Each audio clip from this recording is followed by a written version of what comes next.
What if the birthplace of medicine wasn't mercy, but pain, prescribed, sanctified, archived?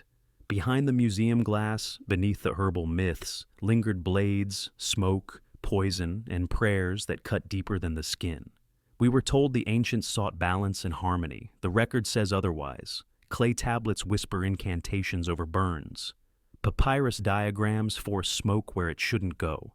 Bronze needles press into eyes. Bone saws sing through flesh and marrow. These aren't rumors. They're logged in Ebers and Kahun papyri, scratched into Mesopotamian tablets, preserved in Greco-Roman manuals like Celsus de Medicina, mirrored in Ayurvedic texts, and confirmed by osteoarchaeology, skulls with healing around drill holes, teeth filed while nerves still lived, vertebrae scorched to rebalance, pain as cure, pain as policy, pain as the price of purity. Tonight we dig beneath the bandages, beneath the incense and the clean myths, to unearth 30 shocking ancient medical practices that were pure torture. This isn't scandal, it's system. Welcome to 30 shocking ancient medical practices that were pure torture. Subscribe if you love your history unsanitized and your facts uncomfortable. Drop a comment. Where are you watching from, and what time is it? Midnight in Manchester? Sunrise in Sydney? Late bus in Brooklyn with earbuds in? You're among friends who like their medicine dark and their narratives honest. Here's the pattern we're about to prove. Across continents, across millennia, pain wasn't the cost of healing. It was the cure itself. Suffering was medicinal. Agony was therapeutic. And every civilization, independently, arrived at the same brutal conclusion. All right, gloves off. First incision. 6,000 years before Christ, someone in what is now France took a sharpened flint scraper and began carving a circle into another person's skull. The patient was awake, fully conscious. The tool, polished stone, obsidian, or later bronze, scraped rhythmically against bone, layer by layer. The sound alone would have been maddening, a wet, grinding percussion that vibrated through the entire cranium. The official narrative calls this spiritual release or pressure relief for head injuries. The evidence tells a darker story.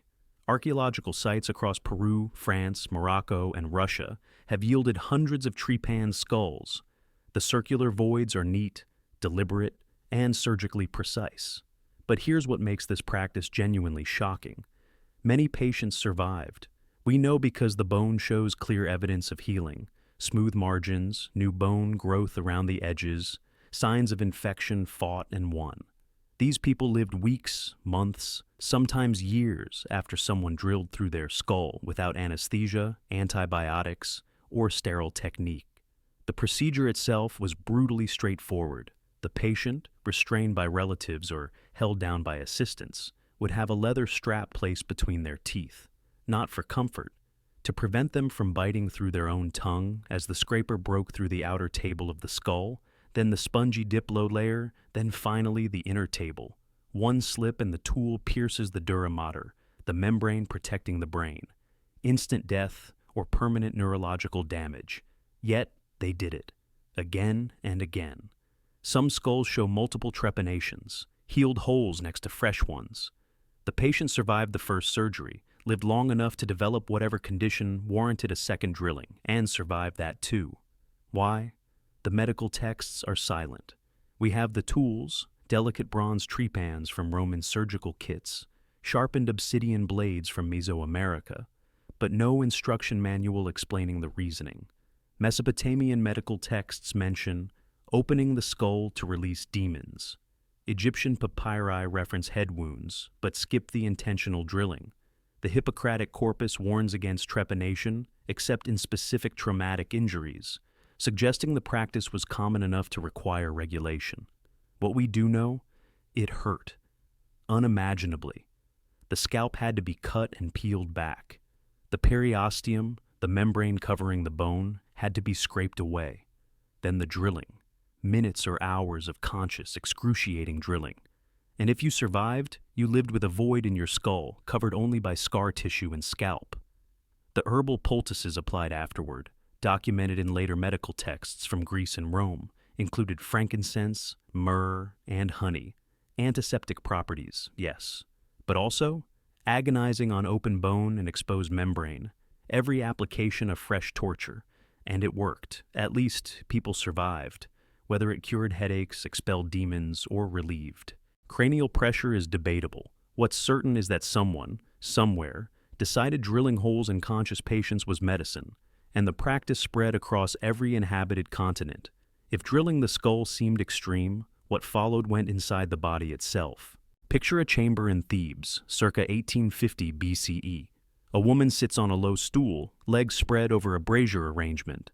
Below her, a bronze bowl filled with burning resins, frankincense, myrrh, sometimes natron, sometimes crushed herbs mixed with animal fats.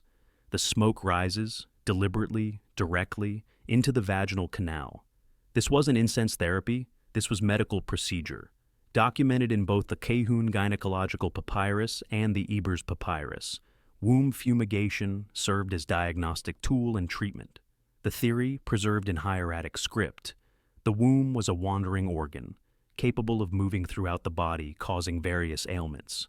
Fumigation from below would either call the womb back to its proper position or diagnose fertility by whether the woman could smell the smoke through her mouth.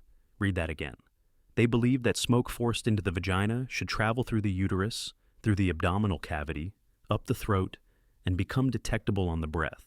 If the woman could smell the specific mixture, and the recipes were precise, measured in ancient Egyptian units called ro, her pathways were clear. Fertility confirmed. If not, blockage, infertility diagnosed. The Cahun Papyrus prescribed specific fumigation recipes. Grind frankincense with goose fat. Place on coals under a perforated seat. Let the smoke rise into the womb for the duration of time it takes to cook bread in an oven. The duration specified, roughly 20 to 30 minutes of sustained exposure. The reality of this procedure is difficult to overstate. Modern medical understanding confirms that vaginal tissue is delicate, highly vascularized, and extremely sensitive to heat and irritants. Smoke, which is particulate matter, hot gases, and chemical compounds from burning organic material, causes immediate irritation. Burns, chemical damage to mucous membranes.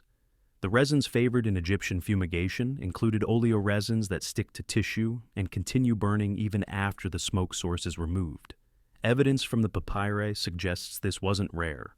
Multiple recipes exist, variations for different diagnoses. Some include animal fat to carry the smoke deeper. Others add crushed minerals, natron, a sodium compound that, when burned, produces caustic sodium oxide. They were effectively fumigating the vaginal canal with lye smoke. The medical rationale extended beyond fertility. The Ebers Papyrus recommends fumigation for cooling the womb after childbirth. Another recipe to remove inflammation, which, given that the treatment itself causes inflammation, suggests a circular logic of torture. Burn the tissue, then burn it again to treat the burns. The tools were simple. A low stool with a hole, reed funnels to direct smoke, linen cloths to contain and concentrate the fumes. Midwives administered the procedure. The patient, held in position by female relatives, had no choice but to endure. No anesthetic, no numbing agents, just smoke, heat, and the ancient Egyptian medical establishment's absolute confidence that this was healing, from smoke to flame. In the courtyard of a temple in Babylon, a priest-physician prepares his tools. A bronze rod, its tip shaped into a small ball or point, rests in a brazier of white-hot coals. Beside him, a patient writhes in restraints. The diagnosis, written on a clay tablet in cuneiform. The hand of the ghost has seized him.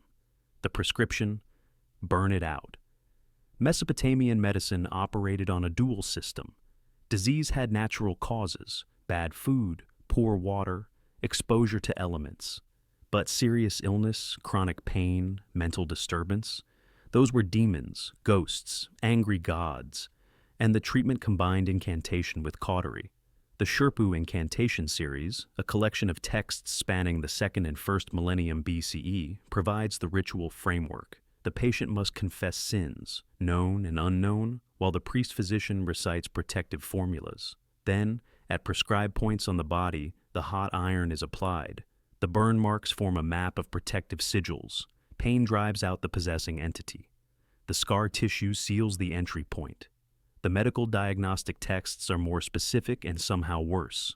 The Diagnostic Handbook, a compilation of symptoms and treatments, recommends cautery for headaches, joint pain, abdominal distress, and the demon that seizes the head and will not release it. The locations are precise: base of the skull, temples, along the spine, over the liver, behind the ears. Archaeological evidence supports the textual record. Excavations at Ur, Nineveh, and Babylon have yielded bronze cautery instruments, small rods with shaped tips, larger branding tools with symbolic designs, medical compendia that cross-reference symptoms with burn patterns. The tools show use wear consistent with repeated heating and application to tissue. The procedure combined ritual and brutality. The patient, held by temple servants, would first undergo purification, bathing in water mixed with tamarisk, cedar, and cypress. Then the recitation, the confession, and finally the burning. Each application of the heated bronze left a deliberate circular brand: third-degree burns, full-thickness tissue destruction, intentional scarring. The pain served multiple purposes. It proved the seriousness of the treatment. It demonstrated the physician's commitment to expelling the demon. It provided the patient with physical evidence, the scars, that something had been done. The demon might still cause suffering, but now the patient had battle scars to prove they had fought back. The medical texts include post-cautery care instructions, applications of oil mixed with ground plants, wrapping in linen soaked in beer or wine, prayers to Gula, the healing goddess. But the primary treatment was the burn. Amulet cords tied around the wounds, bitter smoke from incense braziers, formulaic prayers repeated until the metal cooled. And if the patient died, the demon was stronger than anticipated. If they survived, the treatment worked, proof by endurance, healing through agony. East Asia refined heat into a controlled burn. A physician in Han Dynasty China, circa 150 CE, places a hollowed animal horn against a patient's back. But first, he makes shallow cuts, parallel lines scored across the skin with a small bronze blade. Then the horn. He lights a small piece of cloth soaked in alcohol, drops it inside the horn, and immediately applies the horn to the bleeding cuts. The flame consumes the oxygen, a vacuum forms, the skin rises into the horn, blood wells up, drawn from the scarifications by suction. This wasn't primitive medicine. This was refined, systematized, philosophically justified medical practice. The theory of qi, the life force that flows through meridians in the body, required balance. Stagnation caused disease. Pain indicated blockage. The cure? Remove the stagnant blood, forcibly. Archaeological evidence from warring states and Han Dynasty tombs includes medical texts describing cupping technique. The Huangdi Neijing, the foundational text of a traditional Chinese medicine, details the meridian system and the points where cupping should be applied. But the texts often omit a crucial detail mentioned in later commentaries. The cups were frequently applied over scarifications, intentional cuts to ensure bleeding. The process was methodical. The physician identified the affected meridian, located the specific point where qi had stagnated, made shallow parallel cuts with a blade called a sanleng zhen, a three-edged needle designed to cut without deep penetration, then applied the heated cup. The combination of vacuum pressure and incision created what modern medicine would recognize as controlled hemorrhage. The marks were distinctive: circular bruises where the cup's rim pressed into flesh, linear cuts within the circle. And if the treatment was repeated, and it often was, sometimes daily for chronic conditions, the back, arms, and legs would be stippled with overlapping circles of bruising and scarification. The medical commentaries are explicit about the pain. One text notes, "The patient will cry out when the cup is applied. This is the stagnant qi being expelled. If there is no crying out, the treatment is insufficient. Pain as metric, suffering as confirmation of efficacy." The instruments excavated from medical tomb contexts include bronze and horn cups of varying sizes, sharp triangular blades, and moxa sticks. Compressed herb cylinders used to heat the cups before application. Tool marks on the blades show repeated sharpening, use-wear patterns consistent with cutting soft tissue. The quantity of blood removed was significant. Texts describe filling small bowls with stagnant blood, dark, thick blood that proved the treatment was working. In reality, any blood drawn through small cuts and vacuum suction would appear dark and thick due to partial clotting. The physicians interpreted normal coagulation as evidence of pathology, and the patients returned, weekly, monthly, for years, because the alternative, living with pain, with stagnant qi, was unthinkable when a cure existed. Even if the cure involved repeated cutting and bleeding, the horn hisses as air rushes in, the back stippled with circular marks, the bowl filling with blood, balance restored, temporarily. Rome turned metal into precision pain. The surgical theater in first-century Rome is well lit. Oil lamps surround a reclining patient whose head is held immobile by assistants gripping his skull from both sides. The physician, trained in the methods described by Aulus Cornelius Celsus in his encyclopedic work De Medicina, holds a specialized needle, bronze or iron, thin as a thick thread, sharp as a conscience. The patient's eye is forced open. No anesthetic, no numbing drops. Just firm hands holding the eyelids apart while the physician angles the needle toward the pupil. Celsus describes the procedure with clinical precision. The needle is to be inserted at a point between the pupil and the outer corner of the eye, but not too near either. Push it straight until it meets resistance. That is the lens. Then depress it downward and toward the nose, pushing the clouded lens out of the line of sight. Read those instructions again. A needle enters the globe of the eye, penetrates the anterior chamber, makes contact with the crystalline lens, and pushes. Forces the clouded lens, what we now understand as cataracts. Protein accumulation that clouds the lens, down and back, out of the visual axis. Archaeological discoveries validate the horror. Roman surgical kits, excavated from Pompeii, Herculaneum, and military medical stations across the empire, contain specialized couching needles, thin, slightly curved, with blunt tips designed to push rather than pierce. The tools exist. Museum collections across Europe house dozens. The procedure's success rate is impossible to determine from ancient sources, but modern ophthalmological analysis of the technique reveals the likely outcomes. Best case, the lens successfully depresses into the vitreous cavity. Vision improves temporarily. The patient sees light and shapes, though never with clarity. The eye's focusing mechanism is now gone. Worst case, and far more common, the needle slips, perforates the lens capsule, introduces infection, causes retinal detachment, triggers acute glaucoma, or simply destroys the vitreous gel that gives the eye its shape. Celsus himself acknowledges complications. If pain and inflammation follow, apply warm compresses and restrict the patient to a diet of thin gruel. His treatment for the inevitable infections and failures. More procedures. If the first eye fails, try the other. If inflammation sets in, bleed the patient to reduce excess humors. If blindness results, well, the cataract was already causing blindness, so nothing lost. The human element here is devastating. Patients came willingly. Cataracts meant blindness, meant inability to work, meant destitution. The promise of sight restoration, even partial, even temporary, justified the risk. Families paid for the procedure. The physician's reputation rested on his steady hand. The setup was precise. The patient reclined, head tilted back. Linen strips bound across the forehead and under the chin to prevent movement. Assistants held the head and pulled the eyelids taut.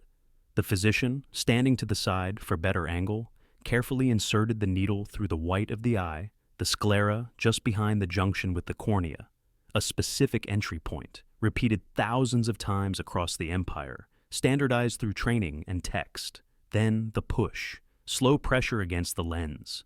The patient, told to look upward and hold still, feeling every millimeter of metal sliding through their eye, the lens resisting, then giving way, sinking back into the dark cavity of the vitreous. And if you were lucky, very lucky, a return of light. But luck was rare, infection was common. Blindness, more often than not, was the final result. Just slower than the cataract would have caused. And more expensive. We've cut, burned, bled, and pierced.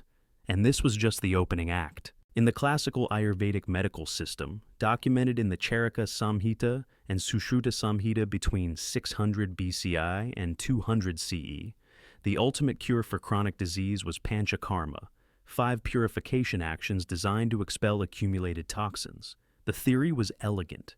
The practice was systematic torture.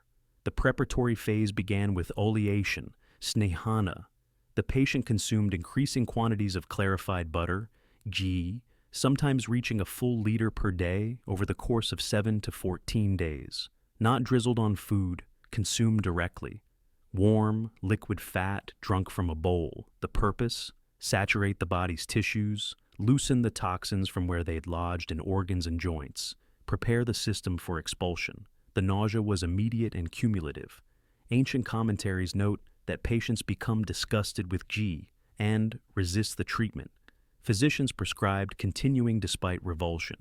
The fat consumption continued until the patient showed signs of proper oleation.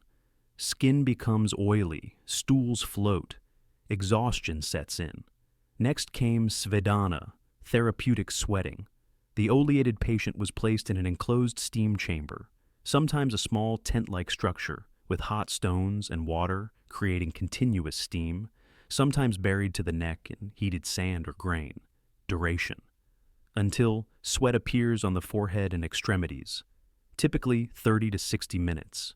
Dehydration, heat exhaustion, and cardiovascular stress were recognized complications. The texts prescribed continuing anyway. Then the 5 actions themselves. Vamana, therapeutic vomiting. The patient drinks a mixture specifically designed to induce violent emesis. The Karaka Samhita provides recipes: emetic nut powder, licorice root, calamus, rock salt, mixed in honey and water. Dosage calculated to induce 4 to 8 bouts of vomiting. Not nausea, not mild throwing up. Violent, repeated, complete gastric emptying. The texts describe expected outcomes in disturbing detail. The patient should vomit bile, yellow-green fluid indicating the stomach is empty. Then they should continue vomiting.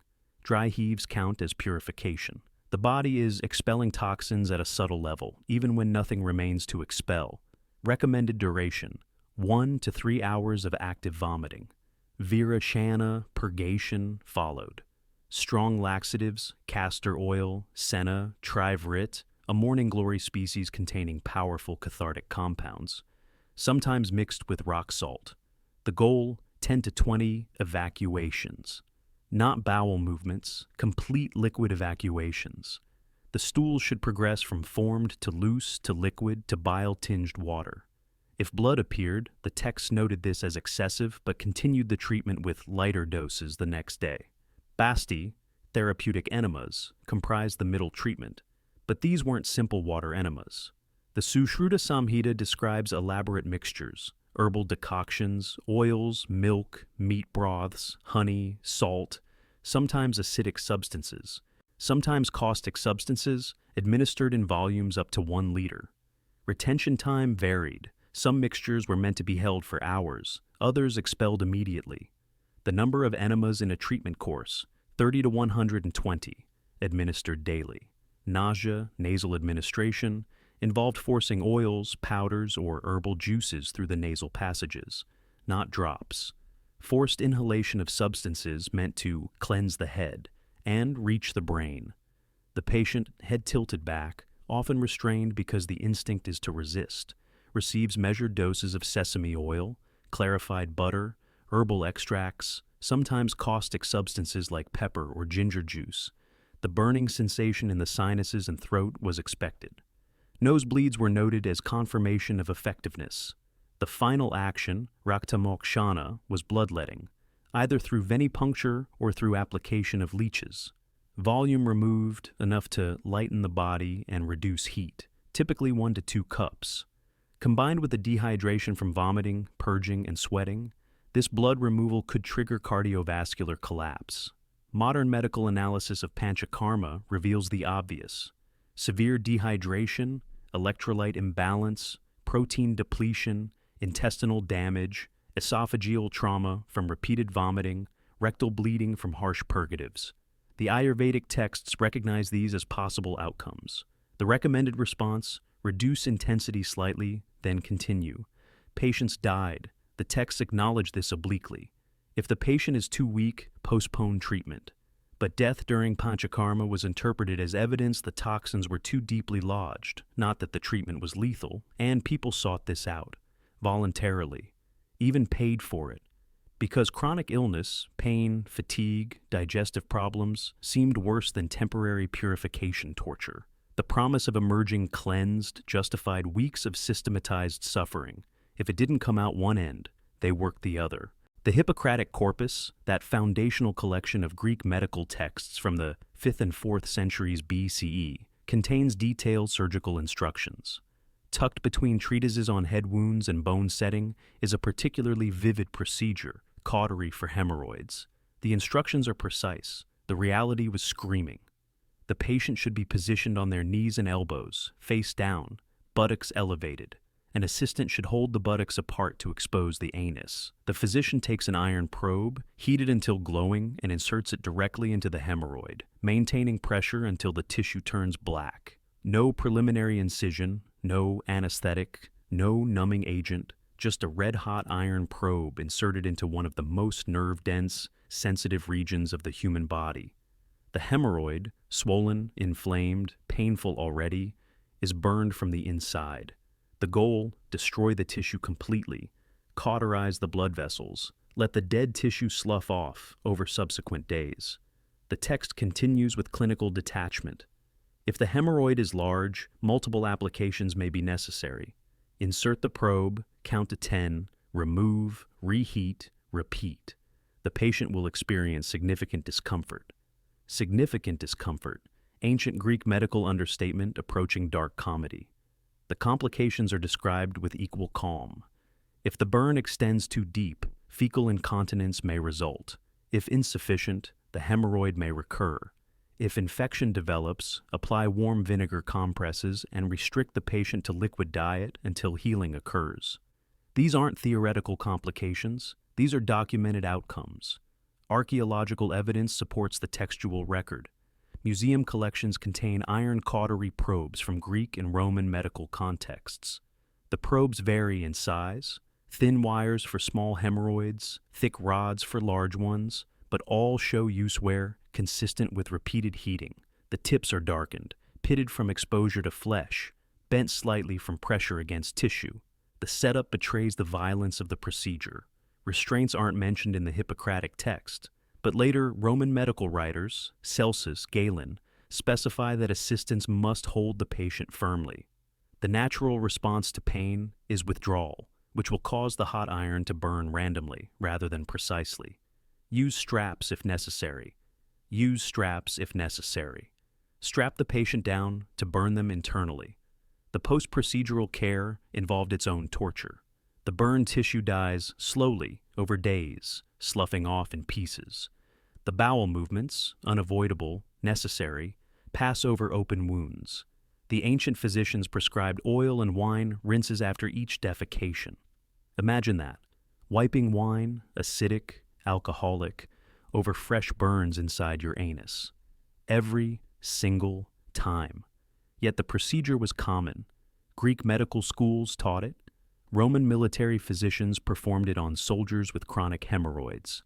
The alternative, living with the untreated hemorrhoids with a bleeding and pain and prolapse, seemed worse. The promise of permanent cure justified temporary agony. One Hippocratic passage notes, "Some physicians prefer cutting to burning. This is incorrect. The knife bleeds, the iron seals, fire is superior. Superior, not less painful, not safer. Superior because the wound is simultaneously created and cauterized. No rubber bands, no local anesthetic, no post-operative pain medication, just iron and faith." And the patient screams echoing through the ancient medical clinic. Not all bloodletting was surgical. Some was sacred. The Florentine Codex, compiled by Bernardino de Sahagún in the 16th century from Aztec informant testimony, preserves detailed accounts of pre-conquest medical and religious practices. One practice bridges the gap between ritual and medicine: systematic self-bloodletting for therapeutic purposes. The tools were specific: maguey thorns, the the sharp spines of the agave plant, thick as needles, naturally sterile from surface oils. Obsidian blades, volcanic glass, flaked to edges sharper than modern surgical steel, capable of cutting at the cellular level. Stingray spines, imported from coastal regions, barbed, designed by evolution to cause maximum tissue damage. These weren't symbolic tools. These were instruments of deliberate, repeated self-mutilation. The body sites were documented: tongue, earlobes, genitals, thighs, shins. Each location had specific medical or spiritual significance. Tongue bloodletting treated speech problems, throat ailments, and offenses against the gods of communication. Ear bloodletting treated hearing issues and demonstrated penitence. Genital bloodletting, primarily male, from the penis, treated sexual dysfunction, assured fertility, and atoned for improper thoughts. The Codex Borgia, a pre-conquest pictorial manuscript, shows the procedures in visual detail. Figures seated or kneeling, drawing thorns through their tongues, collecting the blood on bark paper. The paper, saturated with blood, was then burned as offering. The smoke carried the sacrifice upward. The pain proved sincerity. The blood opened pathways for healing. But this wasn't occasional. This was systematic. Medical ritual bloodletting occurred on scheduled dates in the Aztec calendar. Every 20 days for routine maintenance, more frequently during illness, continuously during specific festivals. The cumulative effect: regular, repeated tissue damage, scarring, chronic inflammation, infection risk. The tongue procedure was particularly devastating. The Florentine Codex describes the technique: take the maguey thorn, pierce through the tongue from side to side, draw the thorn back and forth to enlarge the wound, thread a length of grass rope through the hole, leave the rope in place. The rope, made from twisted grass, was rough, fibrous, and deliberately pulled back and forth through the bleeding hole. The abrasion, the pain, the message to the gods: I suffer, therefore heal me. Archaeological evidence confirms the practice. Excavations at Templo Mayor in Mexico City uncovered caches of bloodletting instruments, obsidian blades with handles, stingray spines mounted in wood, maguey thorns by the hundreds. Residue analysis detected human blood proteins. Use-wear patterns showed repeated standardized cuts. This wasn't myth. This was medical infrastructure. The medical rationale appears in later colonial records where Aztec physicians, interviewed by Spanish friars, explained their theory. Illness resulted from imbalance between hot and cold, wet and dry, physical and spiritual. Blood carried excess heat. Removing blood through specific body sites restored balance while simultaneously communicating with deities who governed health. It was prayer and prescription combined. The quantities were significant. Some texts describe filling a bowl with tongue blood. Others mention bloodletting until weakness occurs. The line between therapeutic bleeding and dangerous hemorrhage was crossed regularly. And when patients died from blood loss or subsequent infection, the gods required the sacrifice. The illness was too strong, never that the treatment itself was lethal, and they did this to themselves, voluntarily, repeatedly. Children were taught the techniques. Priests modeled extreme versions, drawing ropes embedded with thorns through their tongues, perforating their earlobes dozens of times, mutilating their genitals in public ceremonies. Medicine and religious devotion merged into systematic self-harm. In Europe, dentistry traveled with a drum and a stool. Picture a market square in 14th century Paris. A wooden platform, a stool, a man in a blood-stained apron, his tools laid out on a cloth, iron forceps, pliers, hooks, wedges. No clinic, no privacy, no anesthetic. Just a crowd gathering because tooth-pulling was entertainment. Medieval European dentistry wasn't medicine. It was tradecraft practiced by barber surgeons, the same profession that cut hair, let blood, and lanced boils. Their training, apprenticeship. Their technique, grip and yank. Their pain management, none.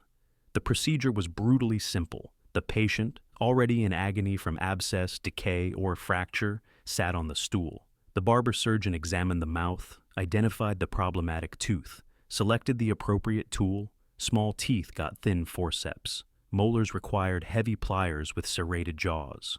broken teeth got hooked extractors, instruments designed to dig into the socket and lever the root fragments out. Then the grip. The patient's head held against the barber surgeon's torso. The tool jammed into the mouth, forced around the tooth at the gum line, locked into position.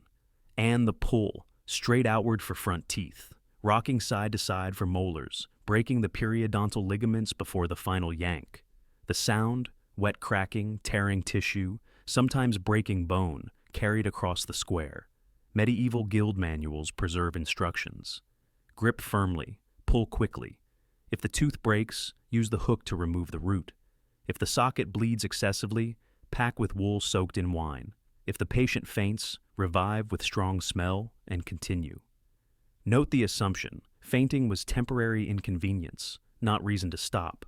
The tools themselves survive. Museums across Europe house medieval dental extraction kits.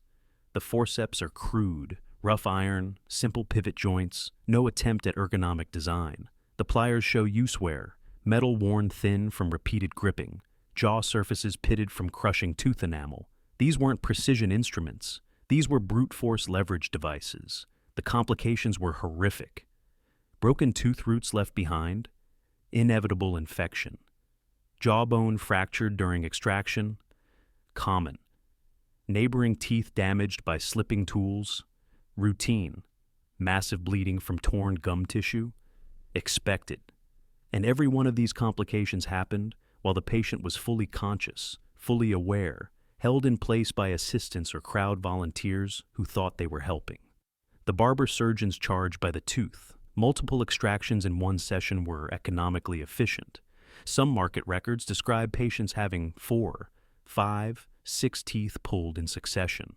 The cumulative trauma, tissue damage, blood loss, shock, frequently left patients unable to eat solid food for weeks.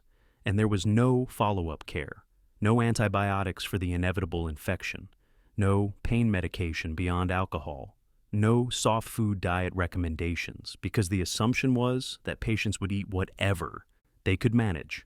The socket left open and bleeding, exposed to the medieval market's glorious hygiene, which is to say none, became a wound that either healed or killed. Contemporary accounts describe the scene with disturbing casualness. A chronicle from Rouen notes, "The tooth puller worked the market on Thursdays. His stool was never empty. The screaming was constant background noise, like the fish seller's calls. Screaming as background noise, pain as market ambiance.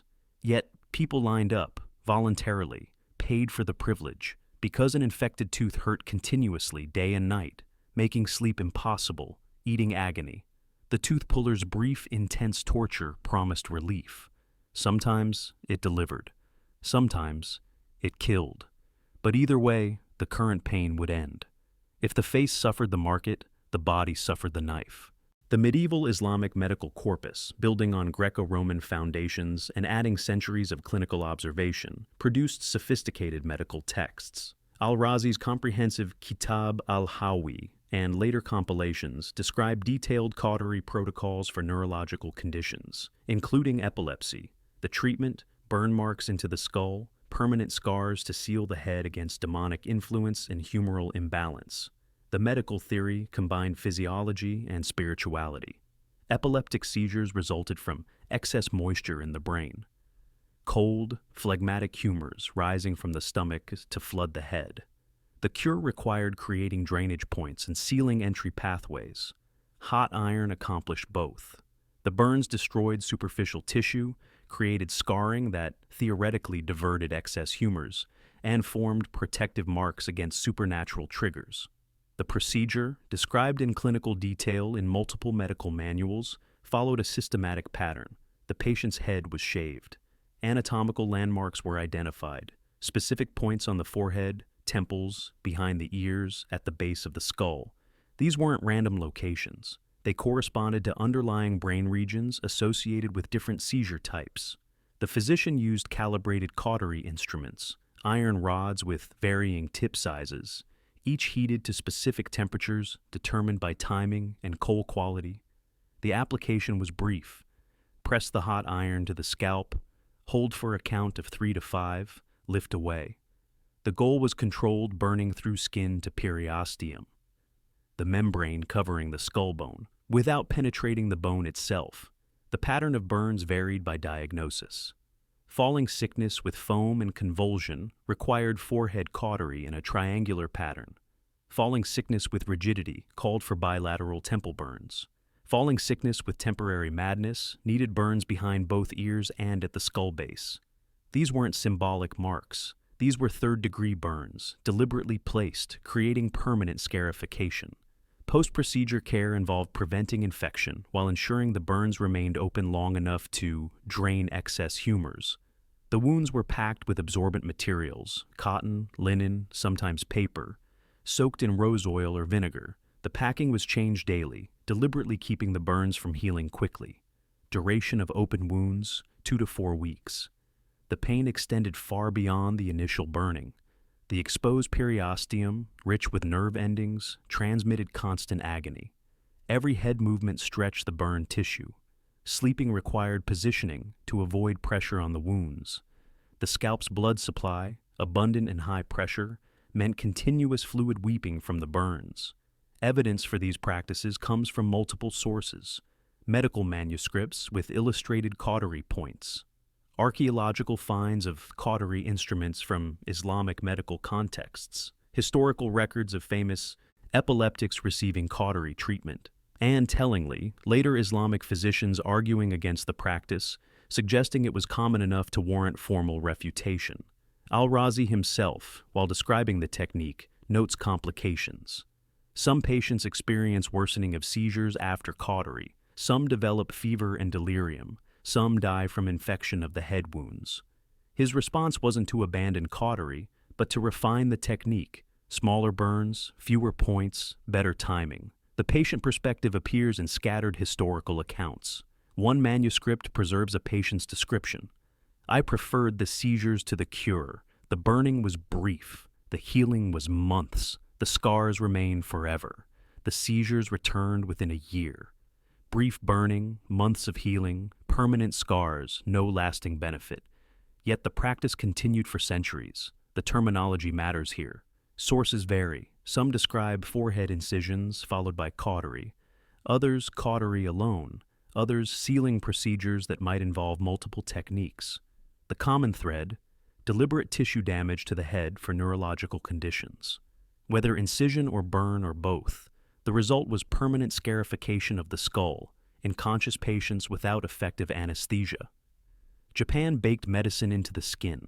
Bomoksa, compressed cones of dried mugwort, has been used in East Asian medicine for millennia. The technique sounds gentle. Place a small cone on the skin, light it, let it burn. The reality, documented in Japanese medical texts from the Heian period onward, was deliberately inflicted second and third degree burns, not side effects. Goals. The practice, called Q in Japanese, operated on the same meridian theory as acupuncture, but where needles stimulated points, moxa burned them. The heat, the tissue destruction, the scarring, all served to restore flow and redirect stagnant qi. The ancient texts are explicit. The treatment should hurt. The treatment should blister. The treatment should scar. The technique varied by condition and practitioner tradition. For chronic illness, small moxa cones, the size of rice grains, were placed directly on the skin at specific acupuncture points. The cone was lit from the top. It burned downward. The patient felt increasing heat, then pain, then the distinctive smell of burning skin. The practitioner left the cone in place until it burned completely to ash, typically 30 seconds to 2 minutes, during which the patient endured conscious, localized burning. But direct-to-skin moxibustion was the mild version. For serious conditions, the texts recommend strong moxibustion, larger cones, longer burning times, deliberate blistering.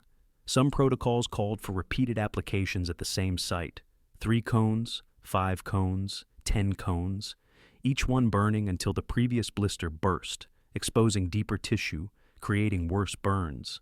Historical medical records from the Edo period preserve case studies. A woman with chronic back pain received moxibustion at 5 points along her spine, 3 cones per point, daily for 30 days. The result? 15 burns per day, 450 burns total. The scarring was permanent. The back pain? reduced for several months, then returned. The instructions are disturbingly precise. The Meiji-era medical text, Moxa Methods, specifies, for maximum effect, the blister should be prevented from healing until the condition improves. Apply Moxa daily to the same points. Remove any formed scabs. Continue blistering the underlying tissue. Deliberate prevention of healing, maintaining open wounds for weeks or months. Children weren't spared. Pediatric moxibustion, documented in medical illustrations, shows infants receiving moxa treatment for digestive complaints, fever, and developmental delays. The cones were smaller, the principle identical. Burn the child to heal the child. The illustrations show assistants holding the crying infant still, while the practitioner applies the burning moxa. The cultural acceptance was complete. Moxibustion wasn't alternative medicine. It was mainstream treatment. Families purchased moxa supplies from pharmacies. People self-administered moxa following practitioner instructions. The scarring, visible, permanent, was socially acceptable, even expected. A life lived without moxa scars suggested either extraordinary health or questionable judgment. Modern medical analysis reveals what the ancient practitioners couldn't know. Moxibustion triggers localized inflammation, increases blood flow, and may stimulate endorphin release. The pain itself might provide temporary symptom relief through counter-irritation, creating new, acute pain to distract from chronic pain. But the therapeutic benefit, if any, came at the cost of deliberate tissue destruction. The practice continues today in modified forms, moxa on ginger or garlic slices to prevent direct skin contact, or held above the skin without touching.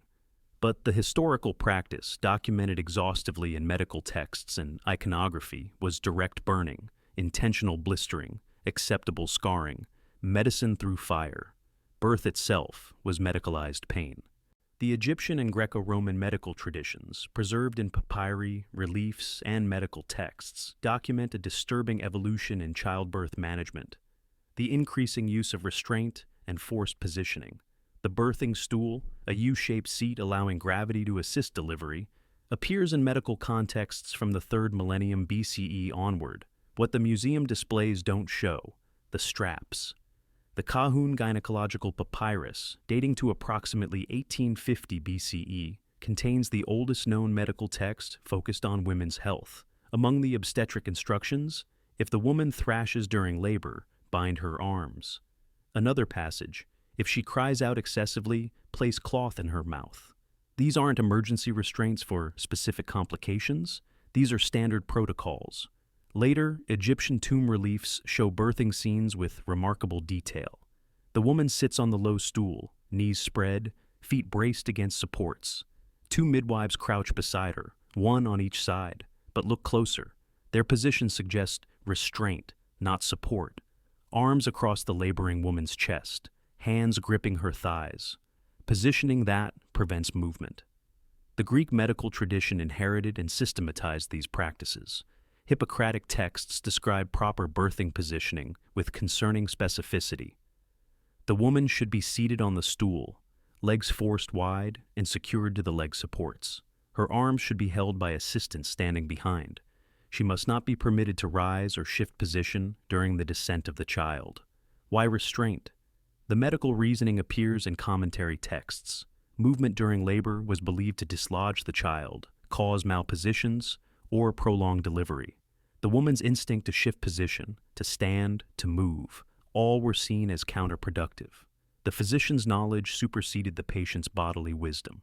So, straps, assistance, forced stillness.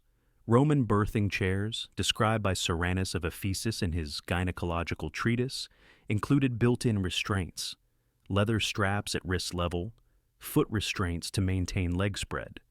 The design reveals the assumption: birthing women will try to escape, and this must be prevented. The chair itself becomes instrument of control.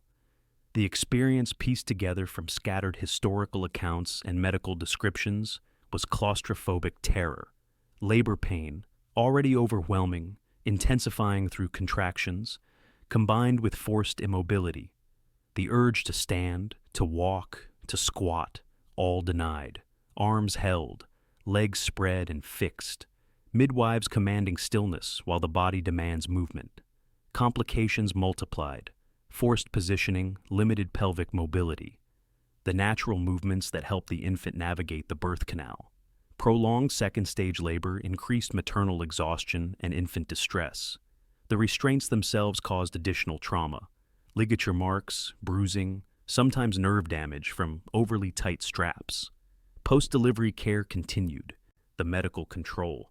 The new mother was bound again, abdominal binding to return the womb to position, sometimes whole body wrapping, enforced bed rest, dietary restrictions. The medical establishment's authority extended beyond the delivery itself into weeks of recovery. Evidence comes from multiple sources: archaeological finds of birthing chairs with restraint points, medical texts describing protocols, artistic depictions showing restrained positions. Later, medieval sources explicitly critiquing these practices, suggesting they were widespread enough to warrant formal opposition. One Greek medical text preserves a chilling detail. If the woman becomes silent during labor, having screamed previously, check if she has fainted from fear rather than pain. Fear of the birth is common and must be overcome by firm management. Fainting from fear. Medical response: firmer management. Not comfort. Not reassurance. Control. For warriors, sealing wounds meant fire and pitch. The Roman military machine, that extraordinary administrative and logistical system that conquered the Mediterranean world, developed standardized battlefield medicine. One technique, described in military medical manuals and referenced in classical histories, involved boiling pitch poured directly into fresh wounds, not applied with brushes, not drizzled carefully, poured. The medical rationale was sound by ancient standards. Pitch-sealed wounds prevented bleeding and, thanks to its tar-like properties, created an antiseptic barrier. Modern analysis confirms pitch contains compounds with antimicrobial properties. What modern analysis also confirms: pouring boiling pitch into an open wound causes third-degree burns to expose muscle and tissue, triggers shock, and creates agony that exceeds the original injury. Classical sources describe the practice in fragments. Pliny the Elder's Natural History notes pitch's medicinal uses, including wound treatment. Vegetius, writing on Roman military affairs, mentions pitch as standard military medical supply. Celsus, in De Medicina, describes pitch application for gaping wounds that cannot be sutured. The technique existed. The question is frequency and method. Archaeological evidence provides context. Roman military medical kits, excavated from fort sites across the empire, contain bronze vessels with pitch residue. The vessels show heat damage, blackening, warping, consistent with direct flame exposure. These weren't storage containers. These were heating vessels for battlefield use. The procedure, reconstructed from textual fragments and archaeological context, was brutally efficient. The wounded soldier, freshly cut by enemy blade, immediately receives assessment. If bleeding is arterial, a tourniquet. If the wound is deep and wide, muscle exposed, bone visible, the medical officer calls for pitch. A small bronze vessel containing solid pitch is thrust into the nearest fire. Pitch melts quickly, becoming thick, bubbling liquid. The officer uses a bronze ladle or simply tilts the vessel and pours. The boiling pitch flows into the wound cavity. The soldier's experience, already in shock from injury, now burning from inside. The pitch, at temperatures exceeding 300 degrees Celsius, instantly cauterizes blood vessels, but also destroys tissue. The smell, burning flesh mixed with tar, was distinctive enough that Lucan's Pharsalia references it as characteristic of Roman battlefield medical stations. The immediate effect was hemostasis. Bleeding stopped. The pitch hardened rapidly, forming a black seal over the wound. But the tissue damage, hidden beneath the pitch barrier, was extensive. Dead tissue, killed by thermal injury, deep burns extending beyond the obvious wound margins, infection trapped beneath the impermeable pitch seal, brewing in dead tissue. Roman military medicine recognized complications.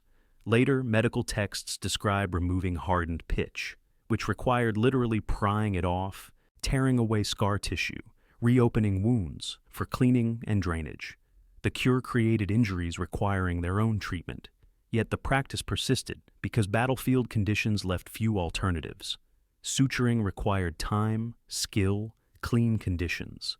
Battlefield surgery was performed in dirt, blood, and chaos. Pitch was quick. Pitch was portable. Pitch worked well enough for enough soldiers to remain standard practice. Later medieval sources, including military chronicles from the Crusades, reference similar practices. The continuity suggests this wasn't Roman innovation, but inherited technique, passed down and sideways across cultures. Boiling oil, pitch's cousin, appears in medieval siege warfare medicine. Same principle, same screaming. One fragment from Galen's writings provides bitter perspective. The soldier who receives pitch treatment often curses the physician more than the enemy who wounded him. But later, if he survives, he thanks the physician. If he dies, he curses no one. Survival justified the torture. Death silenced complaints. Meanwhile, the Maya etched pain into smiles. Maya dental modification wasn't medical treatment for disease. It was elective body modification with medical consequences. But the techniques, preserved in archaeological dental remains from sites across Mesoamerica, involve procedures that qualify as medical torture regardless of intent. The evidence is skeletal. Hundreds of Maya skulls show intentional dental modification, teeth filed to points, filed flat, filed into geometric shapes, inlays of jade, pyrite, hematite, and turquoise embedded directly into tooth enamel. The modifications are precise, skillful, and must have been excruciatingly painful. The filing techniques are reconstructible from wear patterns in experimental archaeology. The dentist, specialized craft worker, not general physician, used stone abrasives, sandstone, volcanic tuff, sometimes crushed jade bound with plant resins. The process, wet the abrasive, apply to tooth, rub back and forth with controlled pressure for hours. Enamel is hard.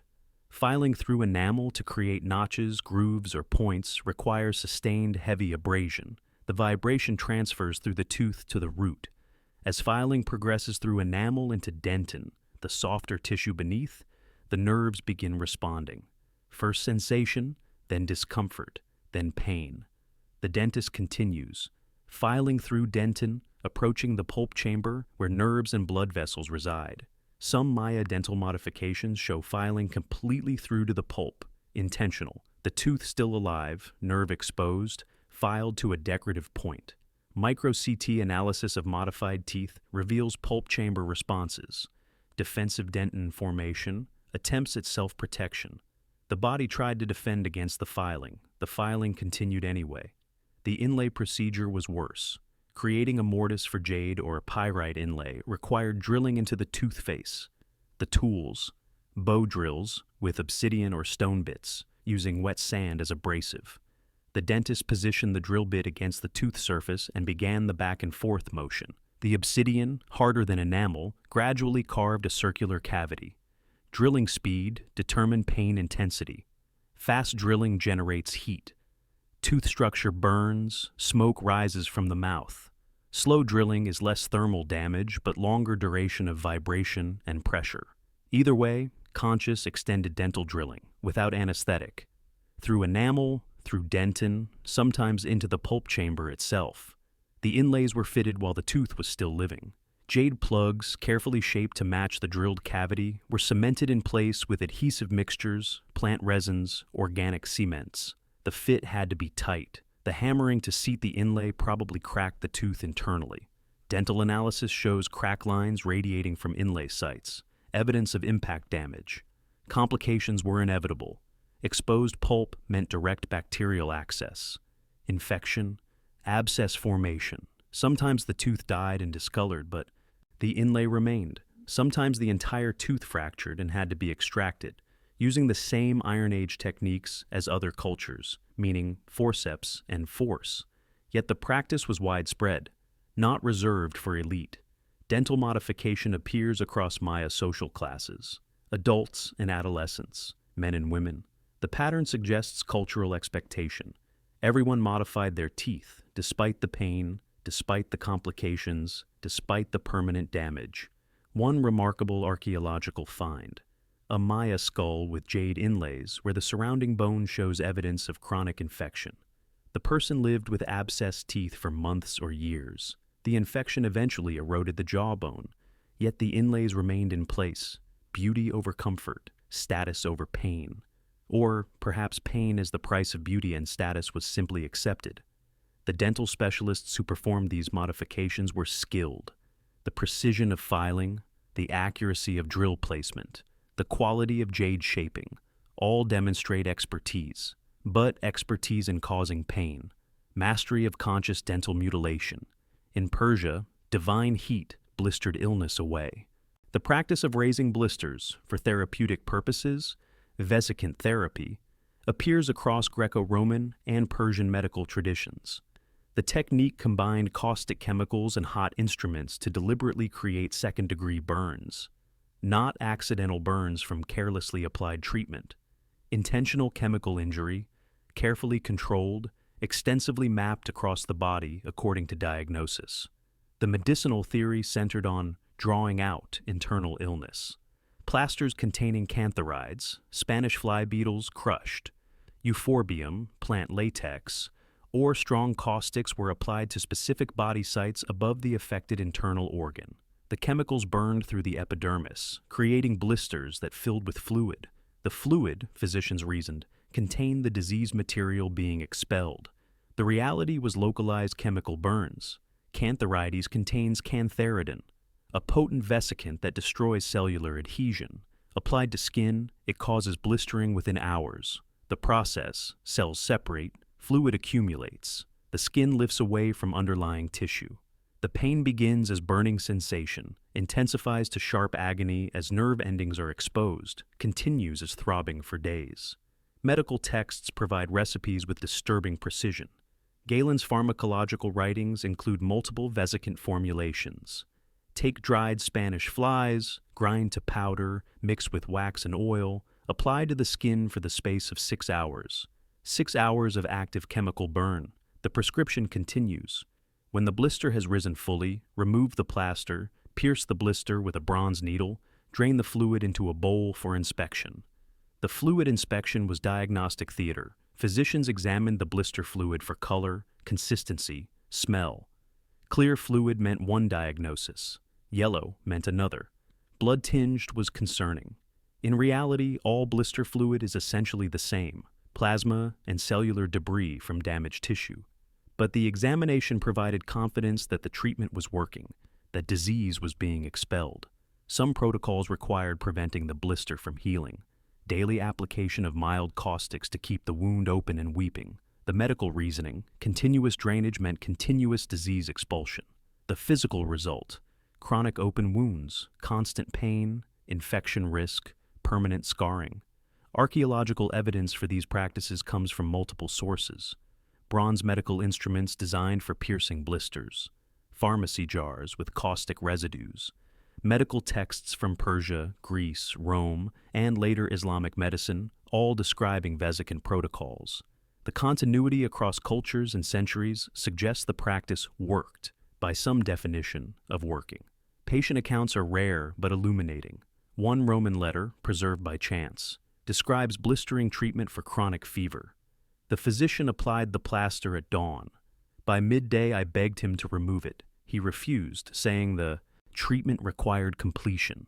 By evening, the pain exceeded the fever. He removed the plaster. The blister was the size of a hen's egg. He cut it open. The fluid ran clear. He pronounced the fever broken.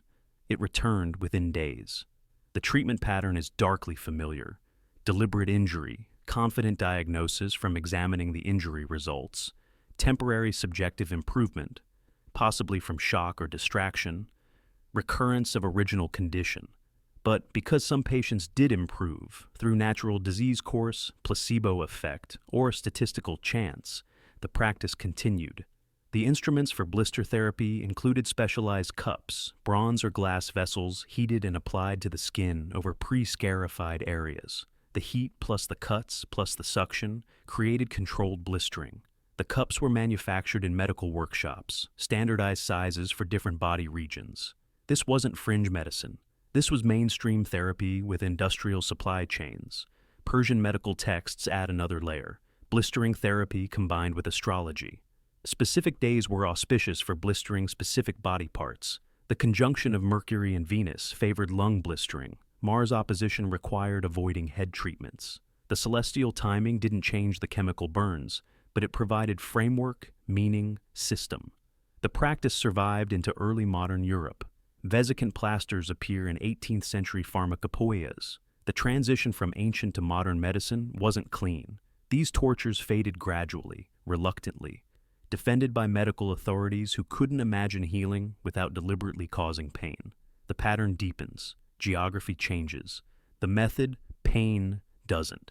The Sushruta Samhita, that foundational Sanskrit text of Indian surgery, dated to approximately 600 BCE, but incorporating earlier oral traditions, contains a remarkable passage describing wound closure using ant mandibles. Modern readers assume metaphor or mistranslation. Modern medical historians, cross-referencing ethnographic accounts from South Asia and Africa, confirm they use live ants as sutures on conscious patients, on active battlefield wounds. The technique, described with surgical precision in the Sanskrit medical corpus, requires specific ant species, large varieties with powerful mandibles, designed for cutting leaves or defending colonies. The procedure unfolds in stages that sound impossible, but are verified by multiple independent sources. First, wound preparation. The gash, from sword, spear, arrow removal, is cleaned and edges brought together manually. The surgeon holds the wound closed, applying pressure to approximate the tissue. Then, an assistant brings a container of live ants, large ants, aggressive ants, ants whose instinct, when disturbed, is to bite. The ant is held near the wound edge. Its mandibles are guided to span the incision, one side of the jaw against one wound edge, the other side against the opposite edge. The ant bites down, powerfully. The mandibles penetrate several millimeters into living tissue, creating anchor points on both sides of the wound. The bite holds the edges together. Then the twist. The ant's body is severed from its head, immediately, while the mandibles are still clenched. The head, with mandibles locked in living tissue, remains in place as a staple. The body falls away. Multiple ants are applied along the wound length, each one biting, each one decapitated, each severed head serving as an organic suture. The Sushruta Samhita recommends spacing the ant heads the width of a finger joint apart for large wounds. A 6-inch gash might require 20 ant mandible closures. The patient's experience, already wounded, now feeling dozens of insects biting the injury margins. The ant mandibles contain formic acid and other compounds that create burning sensation beyond the mechanical trauma of the bite. Each ant application is a fresh sting directly on damaged, nerve-rich tissue. The decapitation doesn't end the pain. The mandibles remain clenched, maintaining pressure, creating constant irritation. The medical advantage? The closure holds. Ant mandibles, locked in rigor, maintain tension for days or weeks, much longer than silk sutures, which can work loose or cut through tissue under tension. The chitin of the mandibles is relatively biologically inert, less reactive than metal or plant-based sutures. The disadvantages: each ant head is a foreign body, a potential nidus for infection, dead organic material embedded in living tissue, and removal, once healing progressed, required literally prying or cutting out each mandible set, reopening the wound margins to extract the ant heads. Ethnographic accounts from 20th century field anthropology confirm the practice survived into modern times in isolated regions. Medical researchers documented the technique in South America, Central Africa, and rural India. The uniformity of method suggests either ancient distribution or convergent development of the same gruesome but effective solution. Modern suture testing has replicated the technique. Ant mandibles, properly applied, provide closure strength comparable to modern staples. The tension holds, the wound edges approximate. From a purely mechanical standpoint, it works. From a patient experience standpoint, its conscious application of dozens of insect bites to an open wound. One Sushruta commentary notes, "The soldier may resist the ant application more than the initial wound. Assistants must hold him firmly. The pain is temporary. The closure is essential. Resistance expected. Restraint normalized. Suffering accepted as the price of wound management? When limbs failed, saws answered. Celsus, in his comprehensive medical encyclopedia De Medicina, devotes an entire section to amputation technique. His instructions, written for military physicians serving in the Roman legions, reveal a procedure that prioritized speed above all else. Because speed meant less blood loss, less time for shock to kill the patient.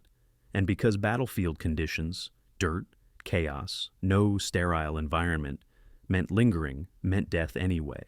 The standard scenario: soldier with crushed leg, mangled arm, gangrenous limb. The decision to amputate came quickly. Celsus recommends amputation, while the patient still has strength. Translation: before shock, infection, or weakness make survival impossible. The window was narrow. The preparation involved leather straps, strong assistance, and a saw. Specifically, a bone saw. Excavated examples show teeth designed for rapid cutting through mineralized tissue. The patient was positioned, sitting or lying, limb extended and isolated. Assistants held the patient down. This wasn't restraint for comfort. This was restraint against the involuntary thrashing that accompanies conscious amputation. The tourniquet was improvised. A leather strap, rope, or cloth band twisted tight above the amputation site, tight enough to occlude arterial flow, tight enough to be agonizing by itself. The crushing pressure on tissue, the limb below turning cold and pale, but necessary to reduce bleeding during the cut. Then the incision. Celsus specifies, cut around the limb through skin and flesh to the bone. Make this circular incision quickly. The knife, sharp bronze or iron, slices through skin, fat, muscle, all the soft tissue, in one continuous cut. Fast cutting minimizes time, but maximizes trauma. The patient, fully conscious, experiences the blade cutting through every layer. The assistants grip harder. Next, the bone. Celsus: when the bone is exposed, saw through it as rapidly as possible. The saw must be sharp and the stroke vigorous. The sound of bone saw through living bone, preserved in literary accounts, was described as unique and terrible, part scraping, part crunching, wholly distinctive. The vibration transmitted through the bone to every nerve ending. Duration of the sawing: minutes, long minutes. The saw binds in bone. The surgeon angles, applies pressure, pulls. The bone splinters, then finally separates. The limb falls away. Immediately the tourniquet is loosened. Blood vessels, cut and crushed, begin spurting. The next critical step: ligature. Major vessels must be tied off. Celsus describes using linen thread to ligate arteries, working quickly while blood obscures the field. Bronze hooks were used to fish for retracted vessels, pulling them forward for tying. The stump was then cauterized. Hot iron applied to cut surface, searing smaller vessels, charring exposed tissue. The smell, documented in historical accounts: distinct, nauseating, impossible to forget. The sound, hissing, occasional popping as tissue water flashes to steam. The patient's experience across this entire procedure, start to finish, perhaps 10 to 20 minutes, was conscious agony. The tourniquet pain, the circular cutting, the saw through bone, the cautery, no anesthetic, no sedation beyond perhaps alcohol consumed beforehand. Just pain, shock, and the hope of survival. Post-operative mortality rates are impossible to determine precisely from Roman sources, but references to amputation in medical texts and military histories suggest it was sufficiently common to warrant standardized technique. Standardized doesn't mean safe. Archaeological evidence from Roman military cemeteries shows skeletal evidence of healed amputations, proof that some survived, but the absence of most amputees from the burial records suggests many did not. Celsus notes complications matter-of-factly. If fever develops after amputation, bleed the patient from the opposite arm. If the stump becomes black and foul-smelling, re-ampute higher. Re-ampute. A second conscious amputation, after the first, failed to prevent gangrene. One fragment from Galen references a soldier who survived bilateral hand amputation. Both hands removed in separate procedures following battle injuries. The soldier lived, but, Galen notes, his usefulness to the state ended. Survival wasn't cure. It was expensive, painful, life-altering survival. where knives stalled, liquid metals flowed. The quest for immortality in ancient China led to systematic, documented, fatal poisoning.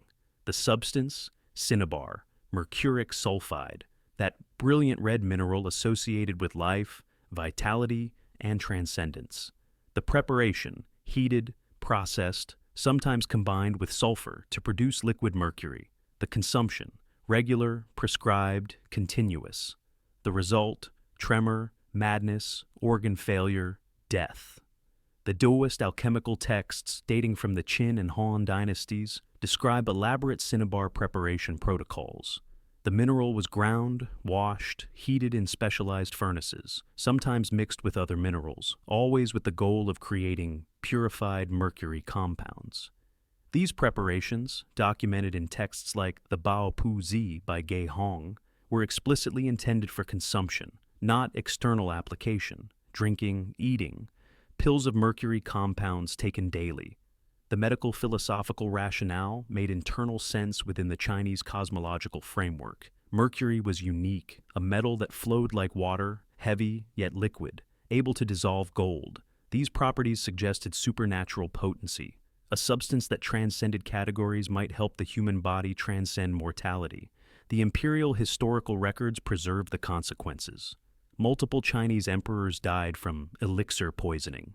The first emperor of Qin, Qin Shi Huang, consumed mercury-containing preparations seeking immortality.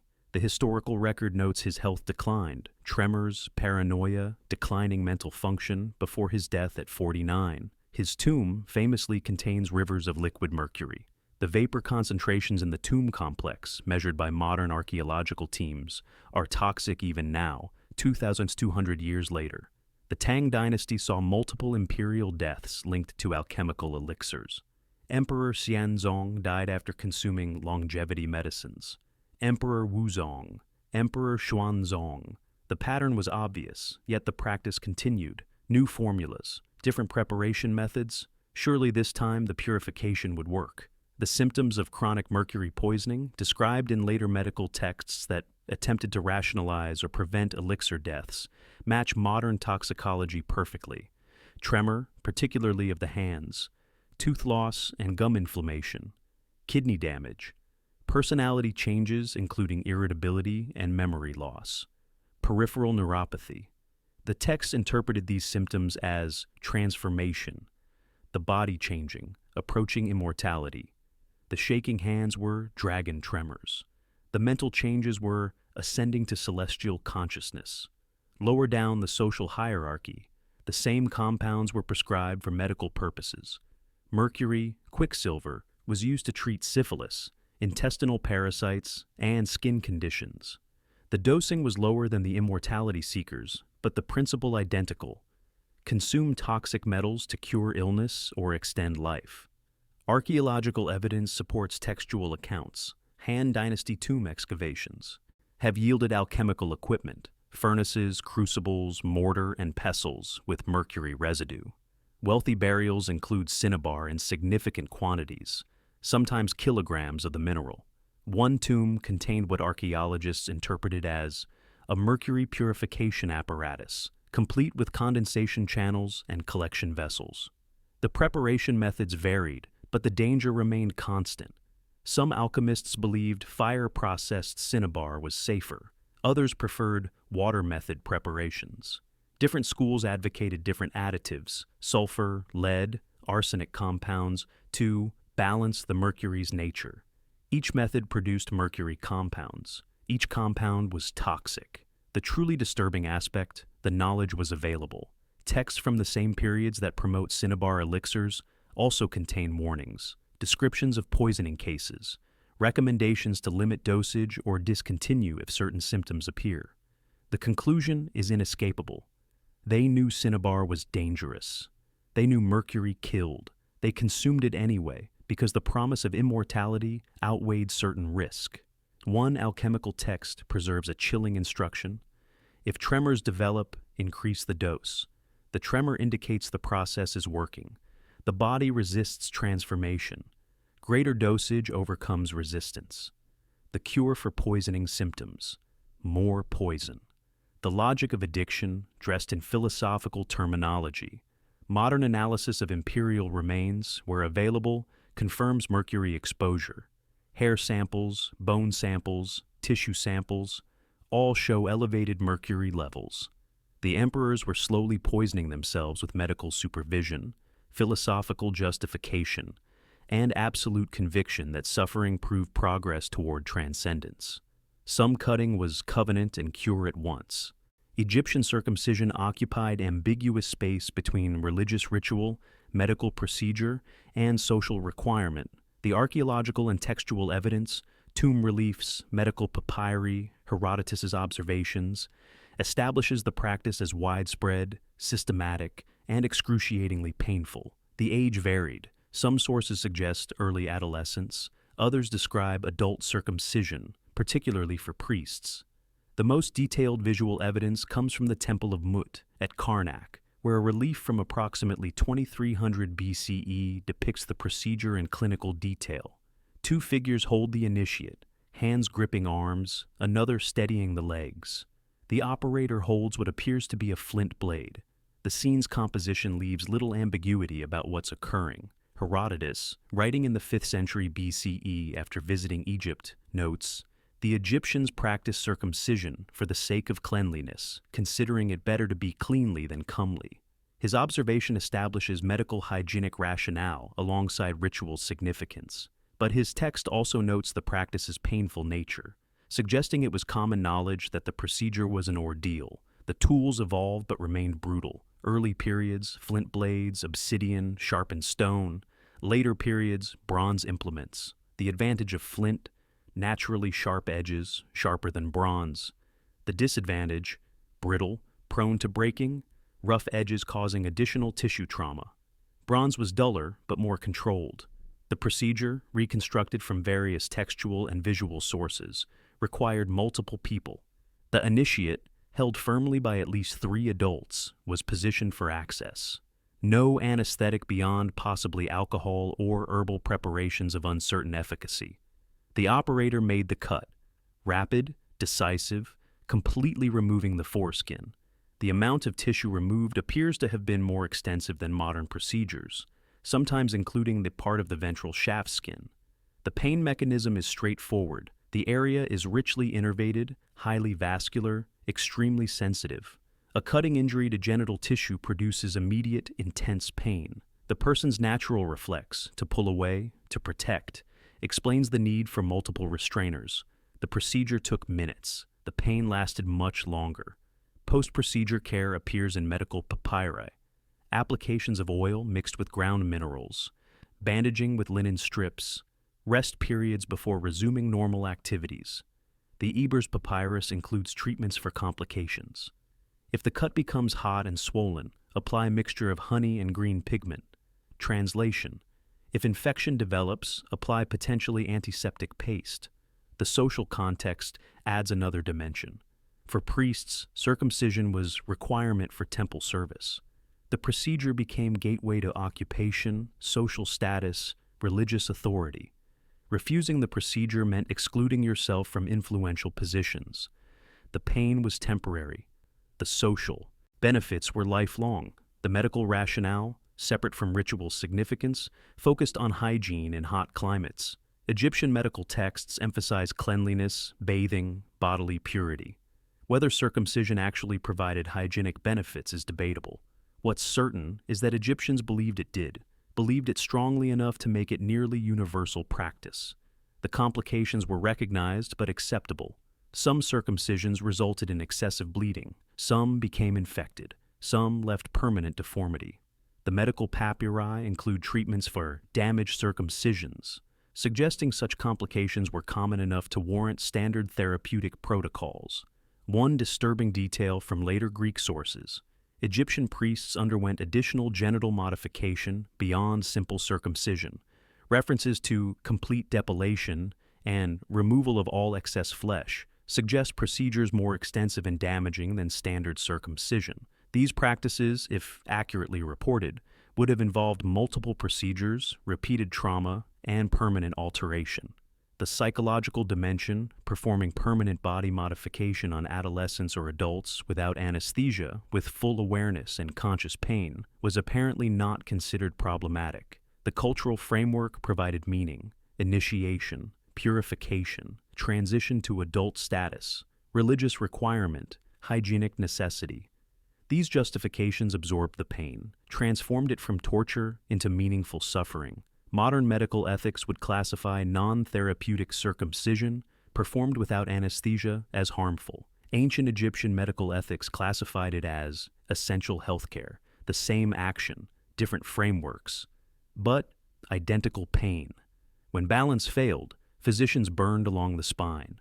Greco-Roman medical texts describe cautery applications to the spine for treating chronic pain, paralysis, and what they termed sciatica, any pain radiating down the leg. The procedure involved applying heated iron directly to specific vertebral levels, not through cloth, not near the spine, directly onto the skin and muscle overlying the vertebral column.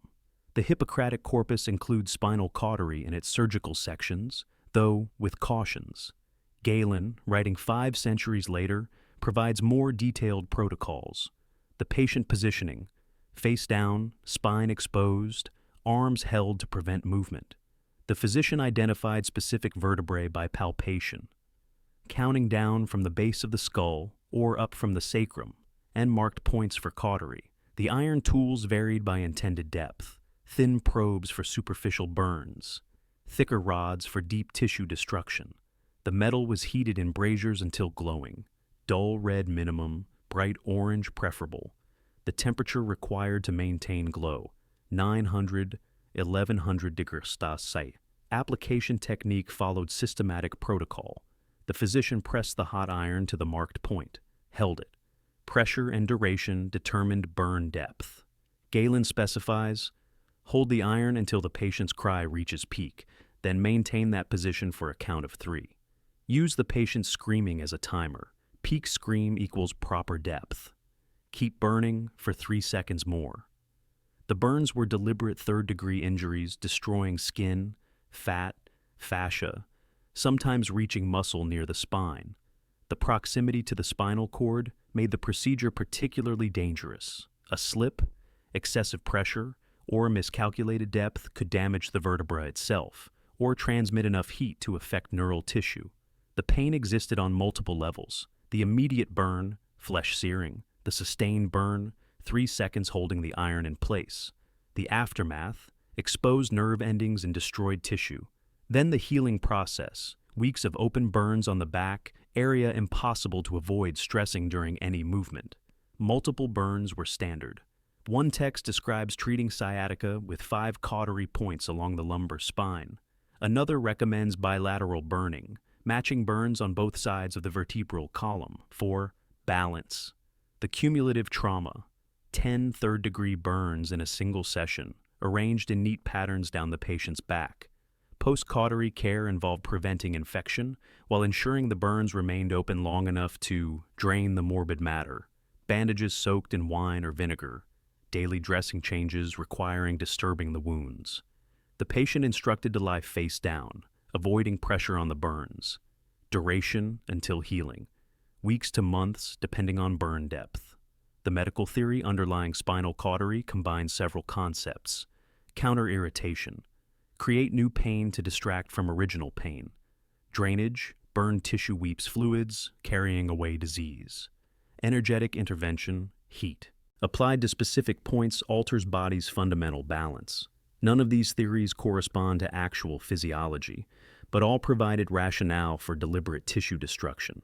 Archaeological evidence for the practice includes cautery instruments from medical contexts throughout the Roman world. The tools are unmistakable. Iron rods with wooden handles, metal showing repeated heating damage, found alongside other surgical instruments in physicians' kits. The material culture confirms textual evidence. Patient accounts, where they exist, emphasize the horror. One letter preserved from late antiquity describes the author's spinal cautery for chronic back pain. I endured the fire, believing it would help. The pain of treatment exceeded all previous pain. My back bears the scars still. The original pain returned within months. Treatment worse than disease, permanent scars, no lasting benefit. Yet the practice continued across centuries. Multiple medical authorities recommended it. Physicians taught the technique to students. Patients requested it, paid for it, endured it willingly because the alternative, living with chronic pain or paralysis, seemed worse. The promise of cure justified temporary torture. One medical text notes, "Some physicians apply many burns, believing more is better. This is error. Use the minimum cautery sufficient to achieve effect." The caution implies that excessive cautery was common enough to require warning against it. Some physicians were overburning patients' spines. The text argues for moderation, not abandonment. The geography of this practice spread wherever Greco-Roman medicine reached, Spain to Syria, Britain to Egypt. Anywhere Roman medical texts were studied and applied, spinal cautery occurred. The empire of systematic medical torture extended as far as the military empire itself. Ears weren't spared either. Celsus de Medicina dedicates substantial attention to ear disorders and their treatments. The procedures describe progress from conservative to aggressive with disturbing rapidity. External ear infections received warm oil drops. Middle ear problems received probing. Deep ear pain with suppuration received drilling. The anatomy made these procedures particularly dangerous. The ear canal, narrow, curved, terminating at the delicate tympanic membrane, provided little room for error. The proximity of the facial nerve, carotid artery, and brain meant any instrument penetrating too deeply or slipping laterally could cause catastrophic damage. The instruments excavated from Roman surgical kits include ear probes, hooks, and specialized drills. The probes are long, thin metal rods, bronze or iron, with various tip shapes, some blunt, some sharp, some hooked.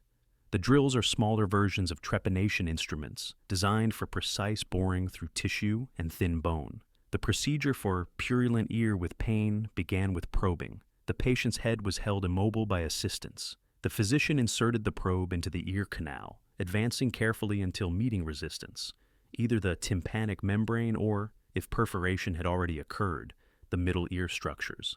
The goal? Locate and drain accumulated pus. If drainage didn't occur through probing, the texts recommend creating a drainage path. This involved either perforating the tympanic membrane deliberately or, in cases of mastoid infection, drilling through the bone behind the ear. The drilling technique mirrored trepanation, circular cutting motion, gradual penetration, working through bone until reaching the infected cavity. The patient's experience: head immobilized, instrument inserted deep into ear canal, pressure and pain as the probe encounters tissue, then either the piercing of the eardrum or the sustained vibration and pressure of drilling through mastoid bone.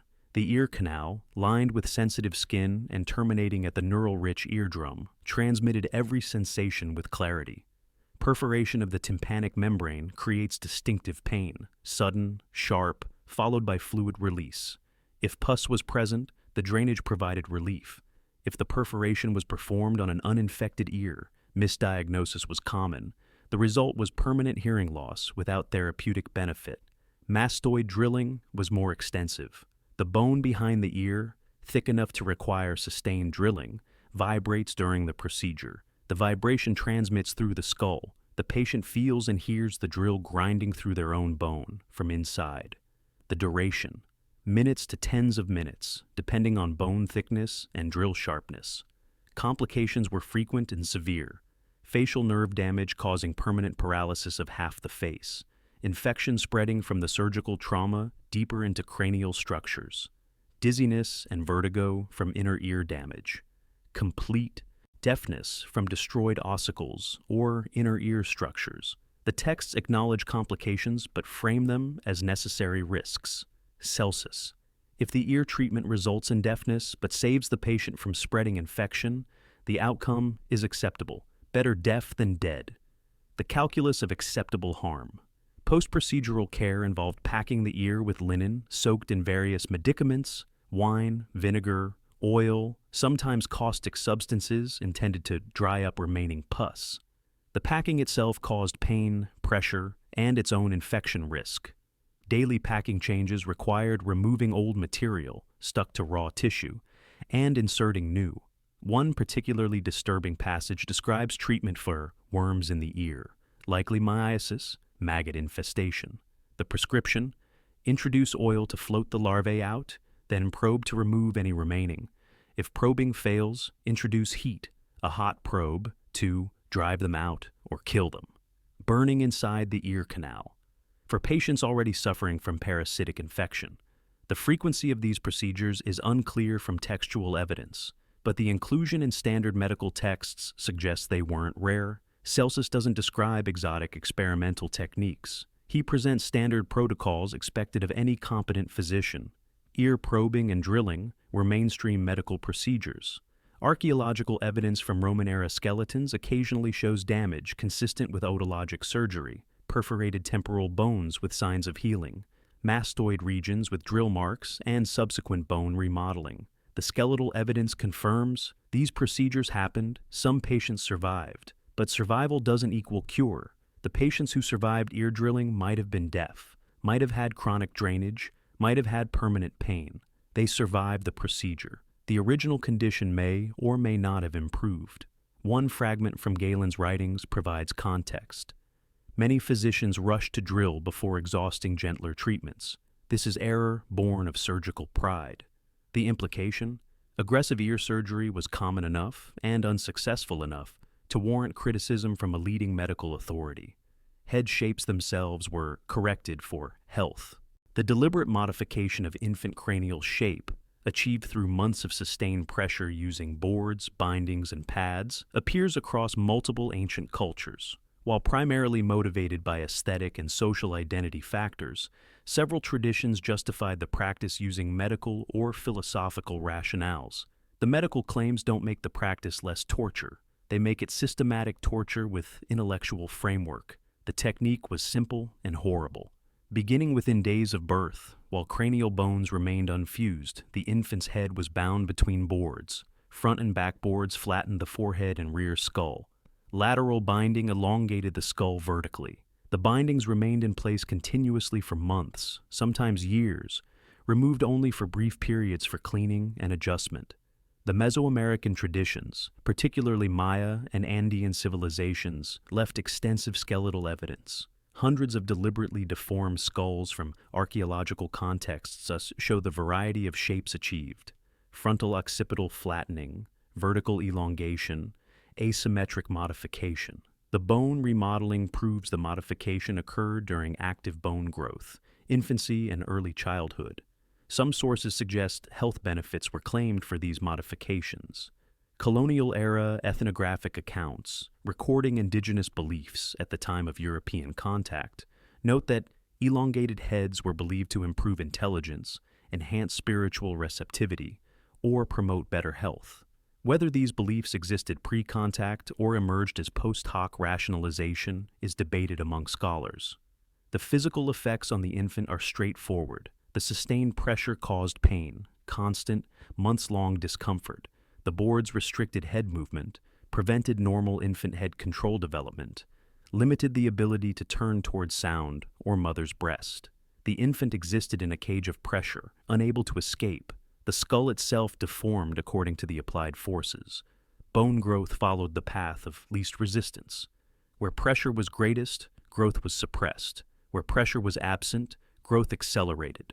The result: heads shaped into elongated, flattened, or asymmetric forms that were permanent. By the time the boards were removed, the bone had fused in the modified shape. Brain development occurred within whatever space remained. Modern medical research on cranial deformation, both intentional cultural modification and unintentional positional plagiocephaly, suggests the brain generally develops normally despite altered skull shape. The brain is plastic, adapting to available space. But the process isn't without risk. Severe deformation can cause increased intracranial pressure, developmental delays, and neurological problems. The medical claims recorded in post-contact sources are revealing. Some traditions believed modified skull shape improved cognitive function. Others claimed better. Resistance to disease. Still others framed it as necessary for proper development, that unmodified heads were malformed, while shaped heads were correct. These rationalizations followed familiar patterns. The practice was cultural norm. Everyone did it. The modified shape was beautiful, proper, correct. And because everyone who underwent the modification grew up within the same culture, any differences in health or ability could be attributed to individual variation rather than the modification itself. The complications when they occurred were catastrophic. Excessive pressure could damage developing brain tissue. Improper binding could cause skin ulceration where the boards pressed. Infection in these wounds, in infants with compromised immune systems, was frequently fatal. The practice had mortality costs. Those costs were accepted as necessary. Archaeological evidence occasionally reveals the dark side. Infant skeletons with cranial deformation showing signs of infection. Periostitis on the outer skull surface where bindings cause skin breakdown. Some infant burials show deformation boards still in place, suggesting the child died during the modification process. The practice continued because it worked, at achieving its primary goals. It created visually distinctive skull shapes. It marked social identity. It demonstrated family adherence to cultural norms. The medical rationalizations were secondary justifications for a practice rooted in aesthetics and identity. But once established, those medical claims justified continuing, despite evidence of harm. One Spanish colonial account describes witnessing board removal. The child's head was misshaped, the forehead grotesquely flattened, the back of the skull extended unnaturally. Yet the parents were pleased, saying this would make the child intelligent and strong. I observed only an infant who cried continuously and could not hold its own head upright.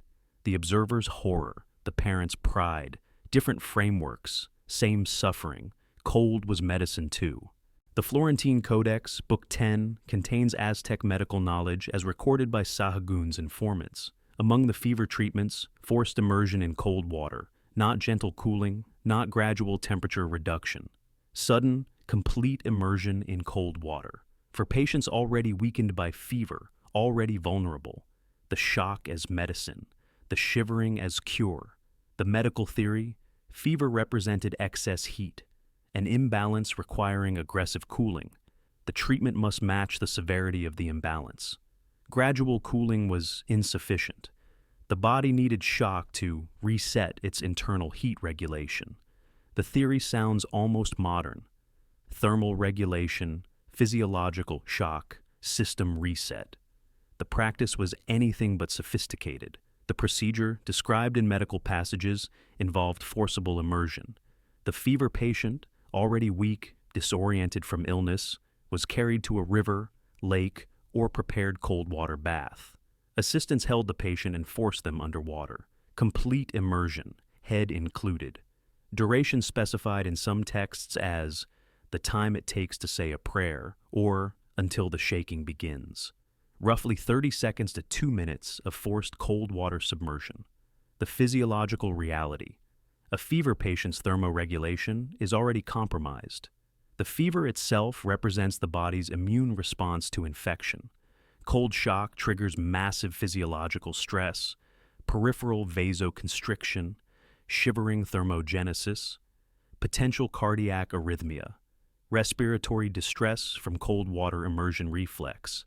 The cure attacked a patient whose systems were already failing.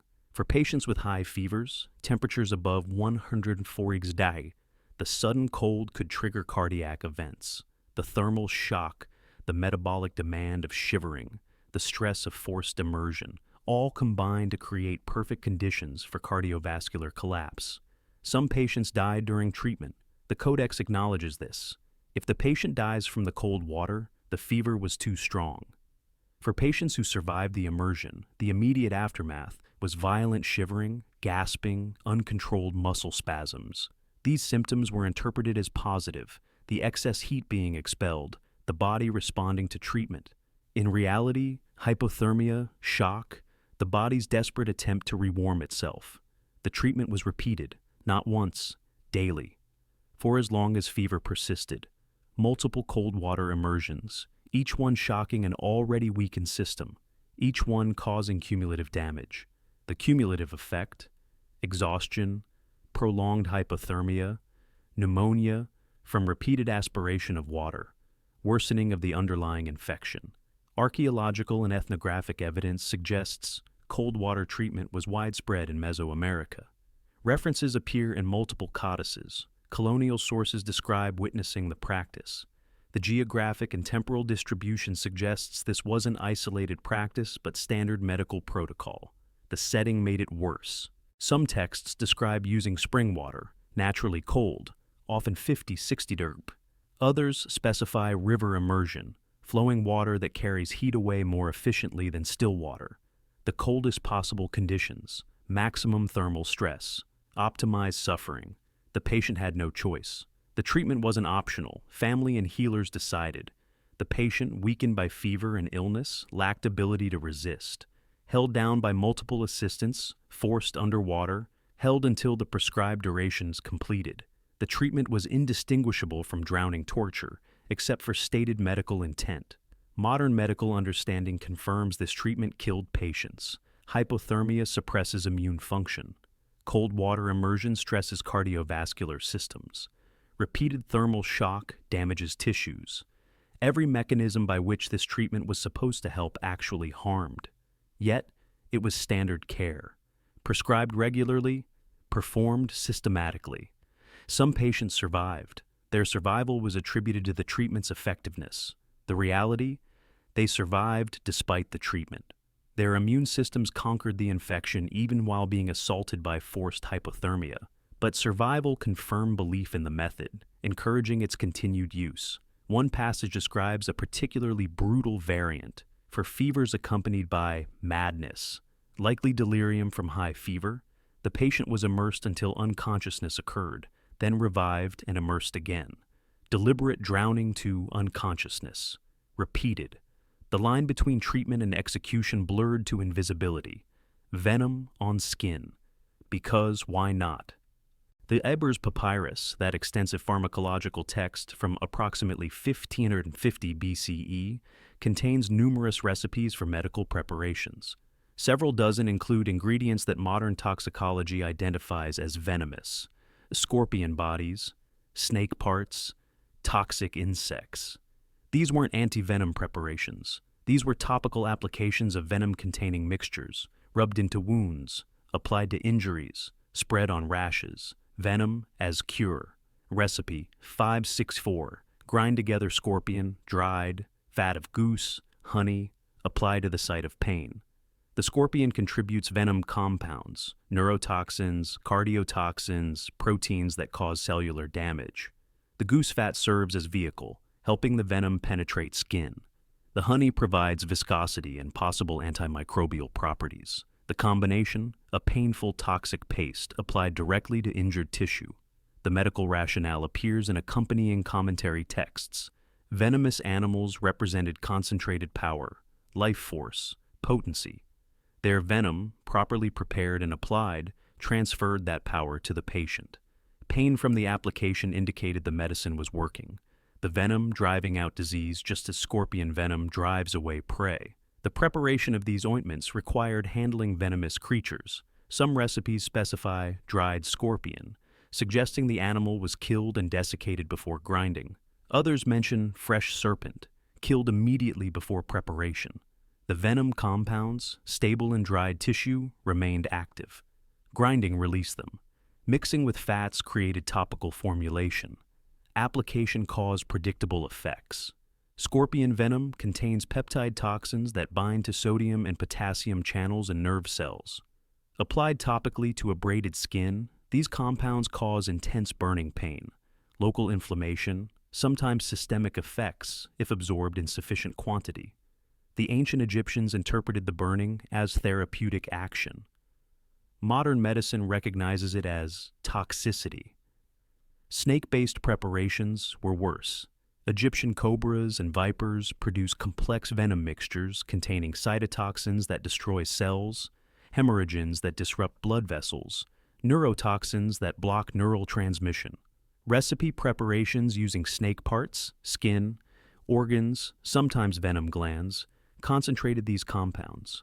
Applied to open wounds, the cytotoxins cause tissue necrosis, cells dying, wounds expanding rather than healing. The texts preserve case descriptions. For pustules on the skin, apply scorpion ointment daily until pustules burst and drain. The pustules burst not from healing, but from venom-induced tissue damage. The drainage wasn't pus being expelled, but cellular contents from destroyed tissue. The treatment destroyed skin while appearing to address the symptom. Archaeological evidence includes ointment preparation tools, mortars and pestles with residues, storage jars with traces of animal fats and chitin, arthropod exoskeleton component, tomb paintings, showing physicians with preparation equipment. The material culture confirms the textual record. The patient experience. Take an existing injury or condition, add painful toxic substance, endure the burning and inflammation, interpret the increased pain as healing process. The psychological framework mattered. If patients believed the treatment worked, they tolerated the pain. If they saw improvement, and random variation ensures some patients improved despite treatment. Belief was reinforced. Complications went beyond pain. Allergic reactions to venom proteins caused anaphylaxis in sensitive individuals. Infected wounds worsened when treated with contaminated ointments. Some patients developed systemic toxicity, tremor, weakness, cardiac irregularities, from absorbed venom compounds. These complications were interpreted as disease resistance or inadequate treatment potency, leading to increased dosing. One recipe specifies the treatment for snakebite. If bitten by serpent, apply mixture of crushed serpent, beer, and honey to the wound. Treat snakebite by applying more snake venom. The logic: similar cures similar. Venom neutralizes venom. Snake power overcomes snake injury. The reality: adding toxins to existing envenomation. The practice extended beyond Egypt. Greco-Roman sources reference venom-based medicines. Pliny's Natural History describes similar preparations. The practice distributed across Mediterranean medical traditions. Different cultures, same toxic logic. Some ancient physicians questioned these treatments. Later, Egyptian medical texts include passages warning against excessive use of animal medicines and noting that some patients worsen with scorpion applications. These warnings suggest observed harm, but the majority of texts continued recommending venom preparations. Traditional authority outweighed clinical observation, and the blood, always the blood. The practice of bloodletting, phlebotomy, venesection, descended from Galenic humoral theory through late antiquity into medieval Europe, reaching its zenith in the 13th through 16th centuries. By medieval times, bloodletting had evolved from occasional therapeutic intervention into systematized, calendar-driven, mandatory medical practice. You didn't get bled when sick. You got bled to prevent sickness, routinely, repeatedly, regardless of health status. The theory: the body contained 4 humors: blood, phlegm, yellow bile, black bile. Health required balance. Most diseases resulted from excess blood. Too much of the sanguine humor caused fever, inflammation, pain, mental disturbance. The cure: remove blood. How much?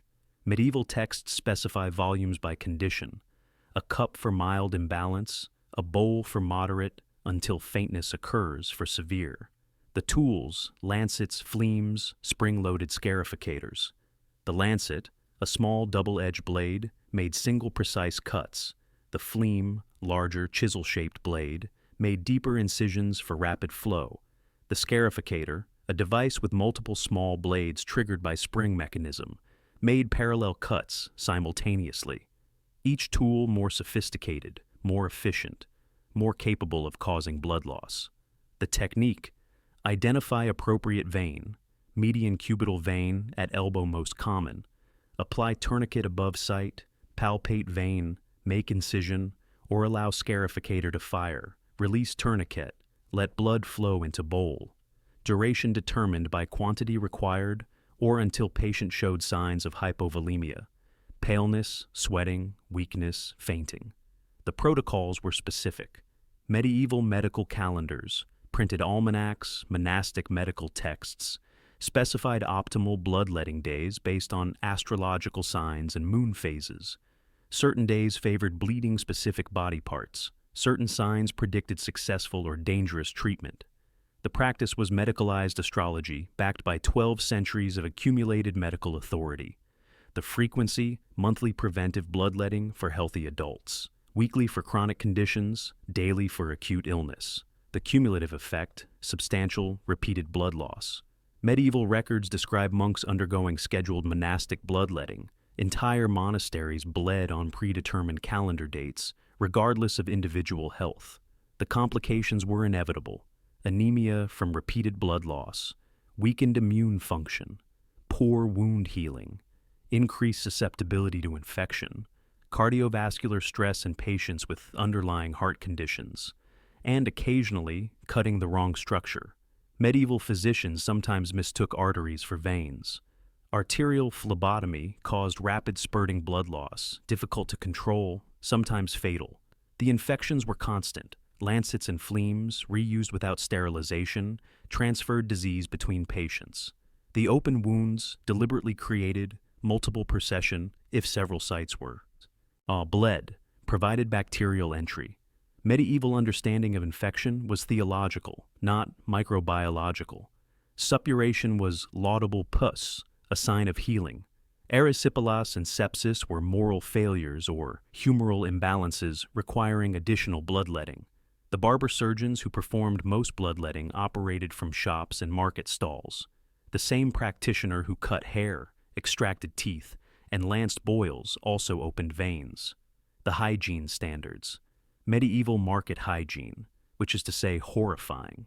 The blood bowl, used for multiple patients, rinsed between uses if the barber surgeon was conscientious, not rinsed if busy. The patient populations included everyone, rich and poor, healthy and sick, adults and children. Pregnant women were bled to prevent excessive blood volume. Infants were bled for fever. The elderly were bled for essentially all complaints. The ubiquity normalized the practice. Some patients died during phlebotomy. Medical records preserve cases. Patient bled for fever, lost consciousness during bloodletting, never recovered. Patient bled for headache, developed pallor and weakness, died 3 days later. These deaths were attributed to the disease being stronger than anticipated, not to removing substantial blood volume from already compromised patients. The volumes removed seem impossible. Some texts describe bloodletting until syncope, draining blood until the patient faints from hypovolemia. A typical adult has 5.5 liters of blood. Removing even 1 liter causes significant physiological stress, removing blood until unconsciousness approaches exsanguination. Yet patients returned willingly, repeatedly, because everyone was bled, because medical authority unanimously endorsed the practice, because the alternative, rejecting medical advice from every physician in Christendom, seemed more dangerous than the treatment itself, and because some patients, through placebo effect or natural disease resolution, did feel better after bleeding. Confirmation bias at societal scale. The practice lasted until the 19th century. 1,200 years of systematic, scheduled, therapeutically justified blood loss. Millions of patients, countless complications, uncounted deaths, and absolute medical certainty that removing blood promoted health. The smoking gun isn't a single tool. It's the belief that pain purifies, that suffering heals, that the physician's authority outweighs the patient's experience, that faith in the system justifies any intervention, any complication, any outcome. The transition from Greco-Roman to Islamic medieval medicine preserved and refined cautery techniques. Multiple dots of red-hot iron, applied in patterns around painful joints, became standard treatment for arthritis, joint pain, and what medieval texts termed cold conditions of the extremities. The medical texts are explicit, detailed, systematic, and horrifying. Al-Zahrawi's Al-Tasrif, the 30th and final volume of which comprises a comprehensive surgical manual, describes joint cautery protocols with clinical precision. For knee pain, 6 to 8 cautery points in a circular pattern around the patella. For hip pain, deeper burns, fewer points but longer duration. For hand arthritis, small cautery marks at each joint, including finger joints. The instruments varied by joint size, fine cautery points for fingers, larger tools for knees and hips, the metal heated to red glow, minimum, white hot, preferable for deeper penetration. The application, pressed to skin, hold until tissue destruction reaches desired depth, lift away. The medieval texts specify holding until the patient's cry peaks and subsides, approximately 5 to 7 seconds. The medical rationale combined multiple theories: counter-irritation, create superficial pain to distract from deep joint pain; humoral drainage, burn tissue weeps fluid, supposedly carrying away cold humors responsible for arthritis; energetic rebalancing, heat applied externally corrects internal cold. None of these theories reflect actual physiology. All justified repeated burning. The pattern of burns mattered. Islamic medical illustrations show anatomical diagrams with cautery points marked, specific patterns for specific conditions. The precision suggests systematic observation and standardization.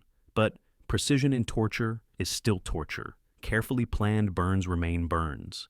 The patient experience chronic joint pain, already limiting movement, already constant suffering, now augmented by multiple third-degree burns surrounding the joint, each cautery point creating its own center of agony. The cumulative pain exceeding the original arthritis, movement stretching burned skin, pulling on scar tissue, triggering fresh waves of pain. Post-cautery care protocols appear in multiple texts. Keep burns open. Prevent scabbing. Apply caustic powders to maintain drainage. The goal, prolonged weeping wounds. The reality, infection risk, delayed healing, permanent scarification. Some texts recommend cautery every few months, maintaining open wounds indefinitely, preventing complete healing, ensuring continuous tissue damage. Archaeological evidence includes cautery instruments from Islamic medical contexts, iron rods with various tip sizes, showing repeated heat damage and use wear. Museum collections preserve the actual tools used to burn living patients. The instruments exist. The burns they caused remain visible on skeletal remains, showing periosteal reaction at joint margins. Complications went beyond pain and scarring. Deep burns near joints could damage underlying structures, tendons, ligaments, joint capsules. Infection in burns near joints could spread into the joint space, causing septic arthritis worse than the original condition. Some patients lost joint function entirely, not from the original arthritis, but from cautery complications. The practice spread beyond Islamic medicine. Crusaders returning to Europe brought cautery techniques. Renaissance medical texts reference joint cautery. The practice persisted into early modern Europe. Different medical systems, different languages, same burning. One medical case study from 14th century Damascus describes an elderly patient with hand arthritis who received cautery at every finger joint, 10 burns total in one session. The physician notes, after treatment, the patient could not use the hand for many weeks due to pain and swelling. Eventually, the hand regained some function. The original pain was reduced after months of treatment-induced disability. Success by medieval standards. Malpractice by any rational measure. When eyes clouded, more extreme measures followed. The use of honey in ancient wound care represents one of medicine's few genuinely effective early treatments. Honey's high sugar content and antimicrobial compounds do promote healing, but ancient wound management combined effective and harmful practices in the same protocols. Honey was applied, then the wound was packed tightly into deep cavities, changed daily by pulling out old tissue-adhered material and forcing in new. Greco-Roman surgical texts describe wound packing technique. Deep wounds, sword cuts, battle injuries, surgical incisions were considered too dangerous to suture closed. Air and fluids must drain, therefore pack them open. Linen strips soaked in honey, sometimes mixed with wine, vinegar, or medicinal herbs, were forced into the wound cavity, as deep as possible, as tight as the wound would accept. The initial packing caused pain, wounded tissue stretched open, foreign material forced into nerve-rich areas. But the real agony came during dressing changes. The honey-soaked linen, left in place for 24 hours, dried partially. The fabric adhered to wounded tissue. Removal required literally pulling the packing out, tearing away any tissue that had begun adhering, reopening partially healed surfaces. The texts specify daily changes. For wounds healing by secondary intention, no sutures, healing from bottom up. This meant weeks or months of daily packing removal and insertion, each change a fresh trauma to recovering tissue. The cumulative damage delayed healing even as the honey's antimicrobial properties prevented infection. Herodotus mentions an alternative closure technique for certain wounds, insects. Specifically, large ants applied to hold wound edges together, the same practice documented in Sushruta Samhita. The geographic span from India to Mediterranean suggests either cultural transmission or independent development of the same gruesome technique. Either way, conscious application of biting insects to fresh injuries. The Greco-Roman variant appears in fragmentary references and later commentaries. Some scholars debate whether these references describe actual practice or literary borrowing from exotic Eastern sources. The archaeological evidence doesn't resolve the question. Ant mandibles decompose, leaving no trace. What remains certain, the concept existed in Mediterranean medical discourse, whether as actual practice or theoretical possibility. For facial wounds, the stakes were higher. Honey packing in facial wounds risked introducing infection near brain, eyes, or major blood vessels. Yet the text recommended. Deep facial lacerations received aggressive packing. The patient's face, swollen from injury and treatment, underwent daily unpacking and repacking. The psychological trauma, experiencing one's face being literally unpacked like a wound, compounded the physical agony.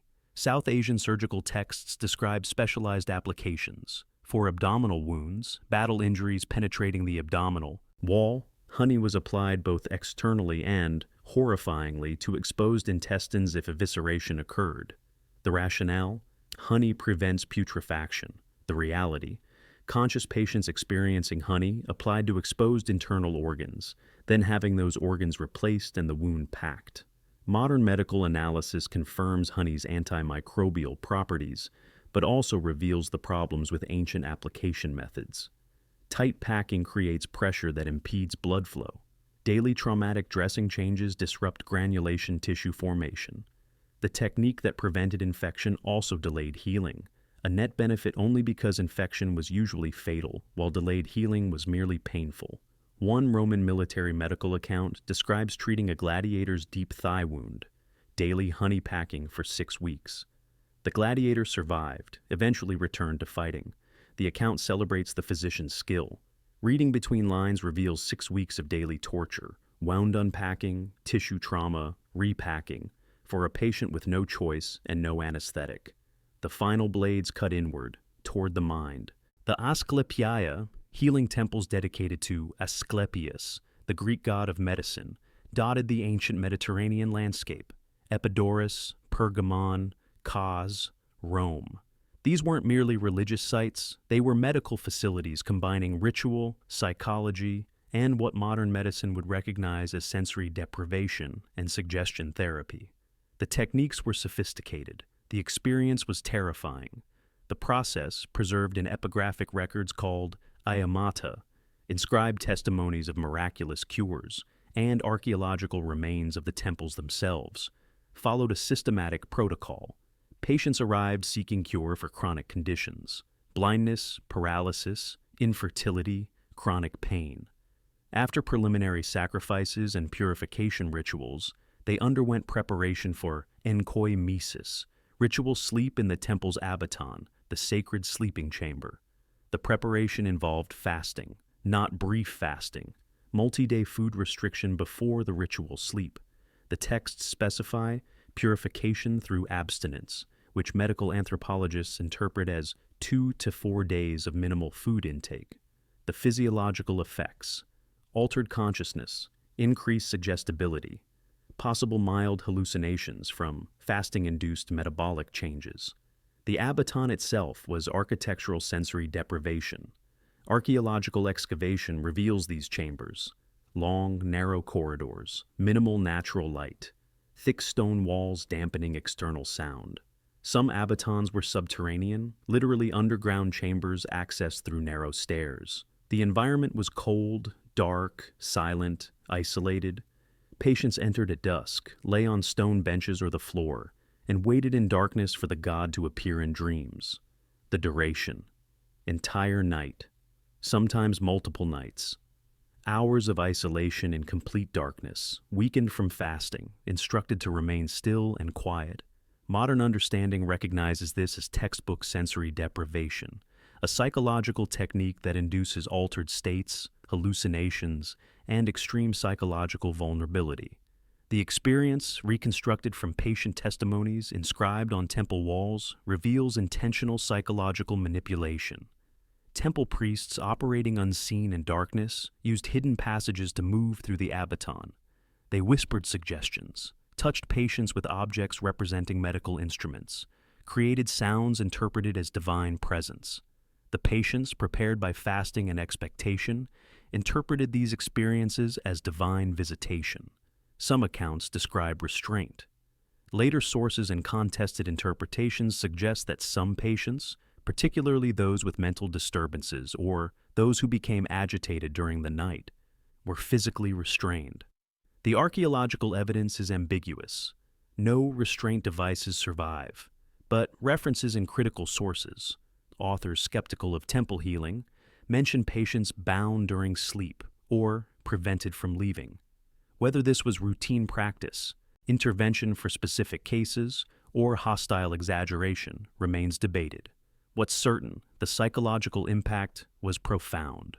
Sleep-deprived, fasting, isolated in darkness, expectant of divine encounter, patients experienced intense psychological states. Some genuinely hallucinated. Some experienced suggestion-induced sensory phenomena. Some panicked. The morning emergence from the abaton brought relief, light, food, and therapeutic interpretation of the night's experience. The cures recorded in temple inscriptions include cases modern medicine recognizes as psychosomatic or suggestion responsive, functional paralysis resolving, psychogenic blindness lifting, chronic pain diminishing. The temple incubation provided powerful placebo effect through elaborate ritual, sensory manipulation, and authoritative interpretation. But not all patients improved. The inscriptions record successes. Temples advertised cures to attract more patients. Failures weren't inscribed. Literary sources critical of temple medicine reference patients who worsened, who died during temple treatment, who left uncured and impoverished by temple fees. The success rate, impossible to determine from surviving evidence, was likely modest. But the successes that did occur were dramatic enough to sustain the institution for centuries. The psychological trauma of the experience, isolation, darkness, vulnerability, fasting, wasn't considered harmful. It was the treatment, the fear, the disorientation, the psychological stress, all served therapeutic purpose. Modern medical ethics would classify such treatment as harmful. Ancient medical practice classified it as sacred healing. Two final cases return us to steel and skull. The most disturbing evidence from ancient trepanation isn't that people survived one skull drilling. It's that some survived multiple procedures, sometimes 3, 4, 5 separate trepanations over years or decades. The archaeological evidence from Andean burial sites reveals skulls with multiple healed trepanation openings, each void representing a separate procedure, each procedure representing conscious skull drilling without anesthesia. The patient survived one. Returned for more. The Peruvian burial series from sites like Paracas, Nazca, and later Inca settlements show remarkable trepanation survival rates. Some studies suggest 50–70% survival based on bone healing evidence. But the multiply trepan skulls reveal something darker. Whatever condition prompted the first drilling recurred or worsened, prompting second procedures. The cure was temporary or ineffective. The solution, drill again. One skull from a high-altitude Andean site shows 4 separate trepanations, all healed. The chronology, determined by bone remodeling and differential healing stages, suggests procedures separated by years. This individual underwent conscious skull drilling 4 separate times, each time surviving the procedure, the infection risk, the recovery, each time the condition returned, each time choosing, or having chosen for them, to undergo the torture again. The techniques evolved. Early trepanations used scraping, circular abrasion slowly cutting through bone. Later techniques employed cutting, carving rectangular sections. The latest Andean procedures use combination methods, outline cut, then lever out the bone section, refinement of torture technique, more efficient drilling, not less painful. The high altitude factor made Andean trepanation particularly dangerous. Thin air, lower oxygen, slower healing. Yet Andean surgeons achieved better survival rates than many other ancient cultures. The reasons: practice, they performed hundreds. Climate, cold, dry conditions inhibit bacterial growth, and possibly ritual preparations that included mild stimulants from coca leaves. Not anesthesia, but potentially helping patients survive shock. The medical indications for multiple trepanations are unclear. Were these epilepsy patients drilled repeatedly for recurring seizures, chronic headache sufferers seeking relief, mental illness cases subjected to repeated intervention? The bones don't reveal diagnosis, only that someone decided drilling the skull again was worth attempting. The patient perspective: you survived the first trepanation. Months or years pass. The symptoms return, seizures, headaches, whatever prompted the initial drilling. The surgeon proposes another procedure. You remember the first one, the scraping sound, the pain, the recovery, and you agree, or your family agrees, or the shaman insists, and it happens again. Some skulls show complications from multiple procedures, trepanations too close together, weakening the skull. Structure: infections that partially healed between procedures, bone fragments that never fully remodeled. These complications reduced survival chances for subsequent procedures. Yet, the practice continued. One particularly haunting specimen shows 3 healed trepanations and one that was healing when the patient died. 4 procedures total. The 4th one likely caused death, infection, hemorrhage, or direct brain injury. But the first 3 hadn't deterred a 4th attempt. Hope, desperation, cultural requirement, faith in the procedure. Something drove patients back to the trepanation surgeon despite personal experience of the torture. The geographic and temporal distribution of multiple trepanations suggests cultural acceptance. In societies where multiple trepanations occur, the practice wasn't desperate last resort. It was accepted medical intervention. The first trepanation didn't work? Try another, and another. The modern medical parallel. Treatment-resistant conditions subjected to escalating interventions. The difference: modern interventions include anesthesia. The closing cut is the cleanest and the coldest. The culmination of medieval bloodletting practice was its systematization into calendar medicine. Physicians produced illustrated almanacs showing optimal bloodletting dates, times, and locations based on zodiacal positions, lunar phases, and astrological conjunctions. Medicine became mathematics. Suffering became schedule. Pain was policy written in celestial coordinates. The zodiac man, an anatomical figure with astrological signs marked on body parts, appeared in medical manuscripts, printed calendars, and monastery medical texts. Aries governed the head, Taurus the neck and throat, Gemini the arms. The sequence continued through all 12 signs, each governing specific body regions. The critical rule: never bleed a body part while its zodiac sign was ascendant. The blood would flow too freely, the patient would weaken dangerously, the treatment would fail or kill. The lunar phases added another layer: waxing moon, safe for bloodletting; full moon, avoid bleeding; waning moon, optimal for elderly patients; new moon, dangerous for all bloodletting. The moon's position, calculated from astronomical tables, dictated medical intervention. A patient suffering today might wait a week for astrologically favorable conditions. The planetary conjunctions refined further: Mercury and Venus in favorable aspect, bleed for mental conditions; Mars dominant, avoid bloodletting due to inflammation risk; Jupiter favorable, bleed for chronic conditions; Saturn present, delay treatment. The physician became astrologer, consulting ephemerides before consulting patient symptoms. The practice was mandatory.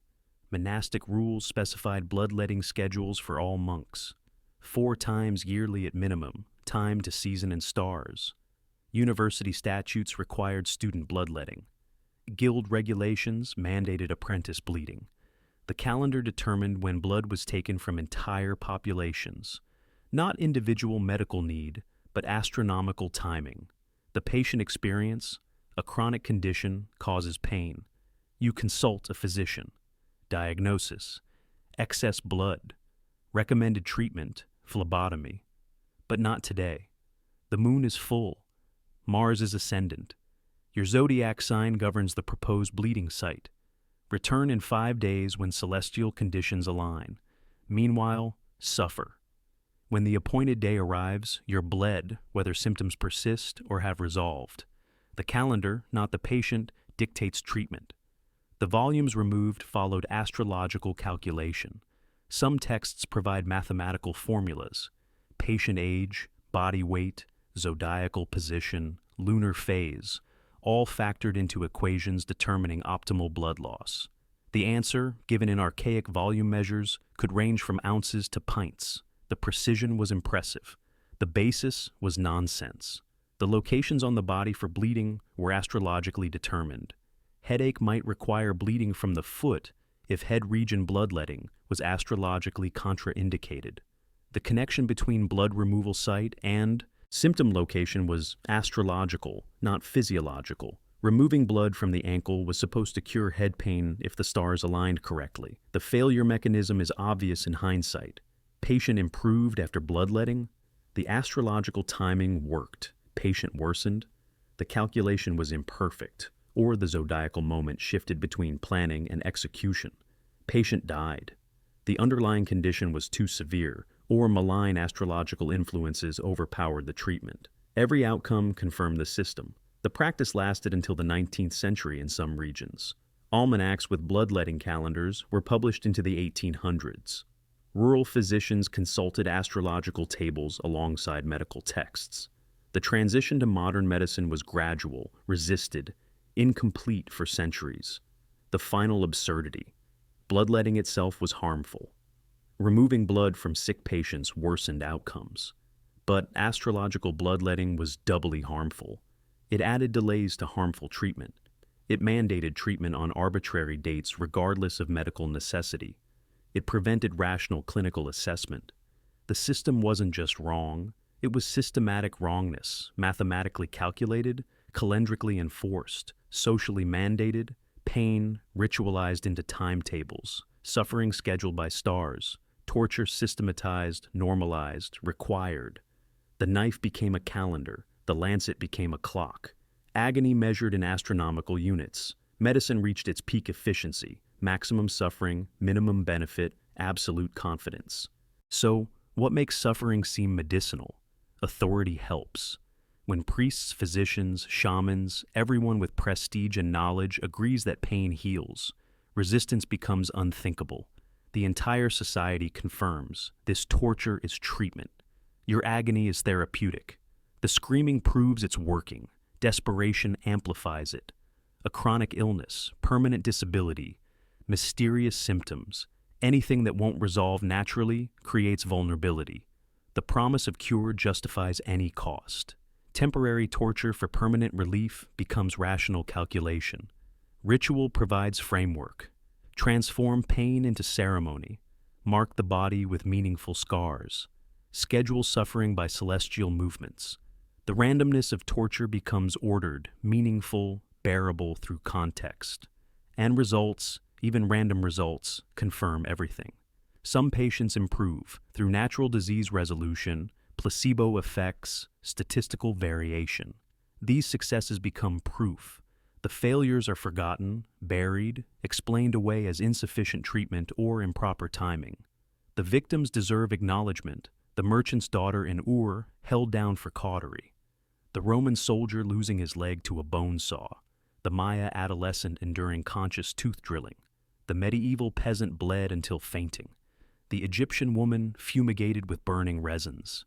The Chinese emperor poisoned by his own immortality quest. The Aztec child learning to pierce his tongue. The countless unnamed patients who endured, suffered, died under treatments designed to help. Their pain was real. Their trust was exploited. Their suffering was systematized. We've moved past most of these practices. Modern medicine offers anesthesia, antibiotics, evidence-based protocols, ethical oversight. But traces remain. The placebo surgery studies, fake operations with real incisions, that reveal how powerful expectation can be. The alternative medicine market promising cures through suffering, cleanses that starve, supplements that sicken. The human instinct that doing something, anything, even something painful, feels better than doing nothing. The history isn't distant, it's warning. Authority plus desperation plus ritual can justify almost any cruelty. When suffering is framed as healing, when pain is prescribed with confidence, when the alternative is hopelessness, humans endure the unendurable. Which case stunned you most? The repeated trepanations, people coming back for more skull drilling, the bloodletting by astrology, suffering scheduled by stars, the ant mandibles, insect heads as living sutures? Drop your thoughts below. Every comment keeps real history alive, prevents these practices from being sanitized into natural, ancient wisdom. These weren't natural. These were torture. Systematic, prescribed, mandatory torture administered with absolute confidence by medical authorities who genuinely believed they were helping. The darkest truth, they did believe.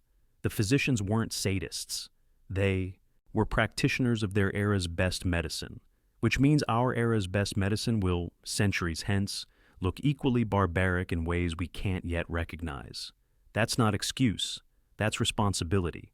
To question, to demand evidence, to remember that authority, ritual, and good intentions don't justify harm. That pain, no matter how confidently prescribed, isn't proof of healing. The patients of ancient medicine couldn't refuse. We can. We can demand better. We can remember their suffering and build medicine that doesn't require it. That's their legacy and our obligation.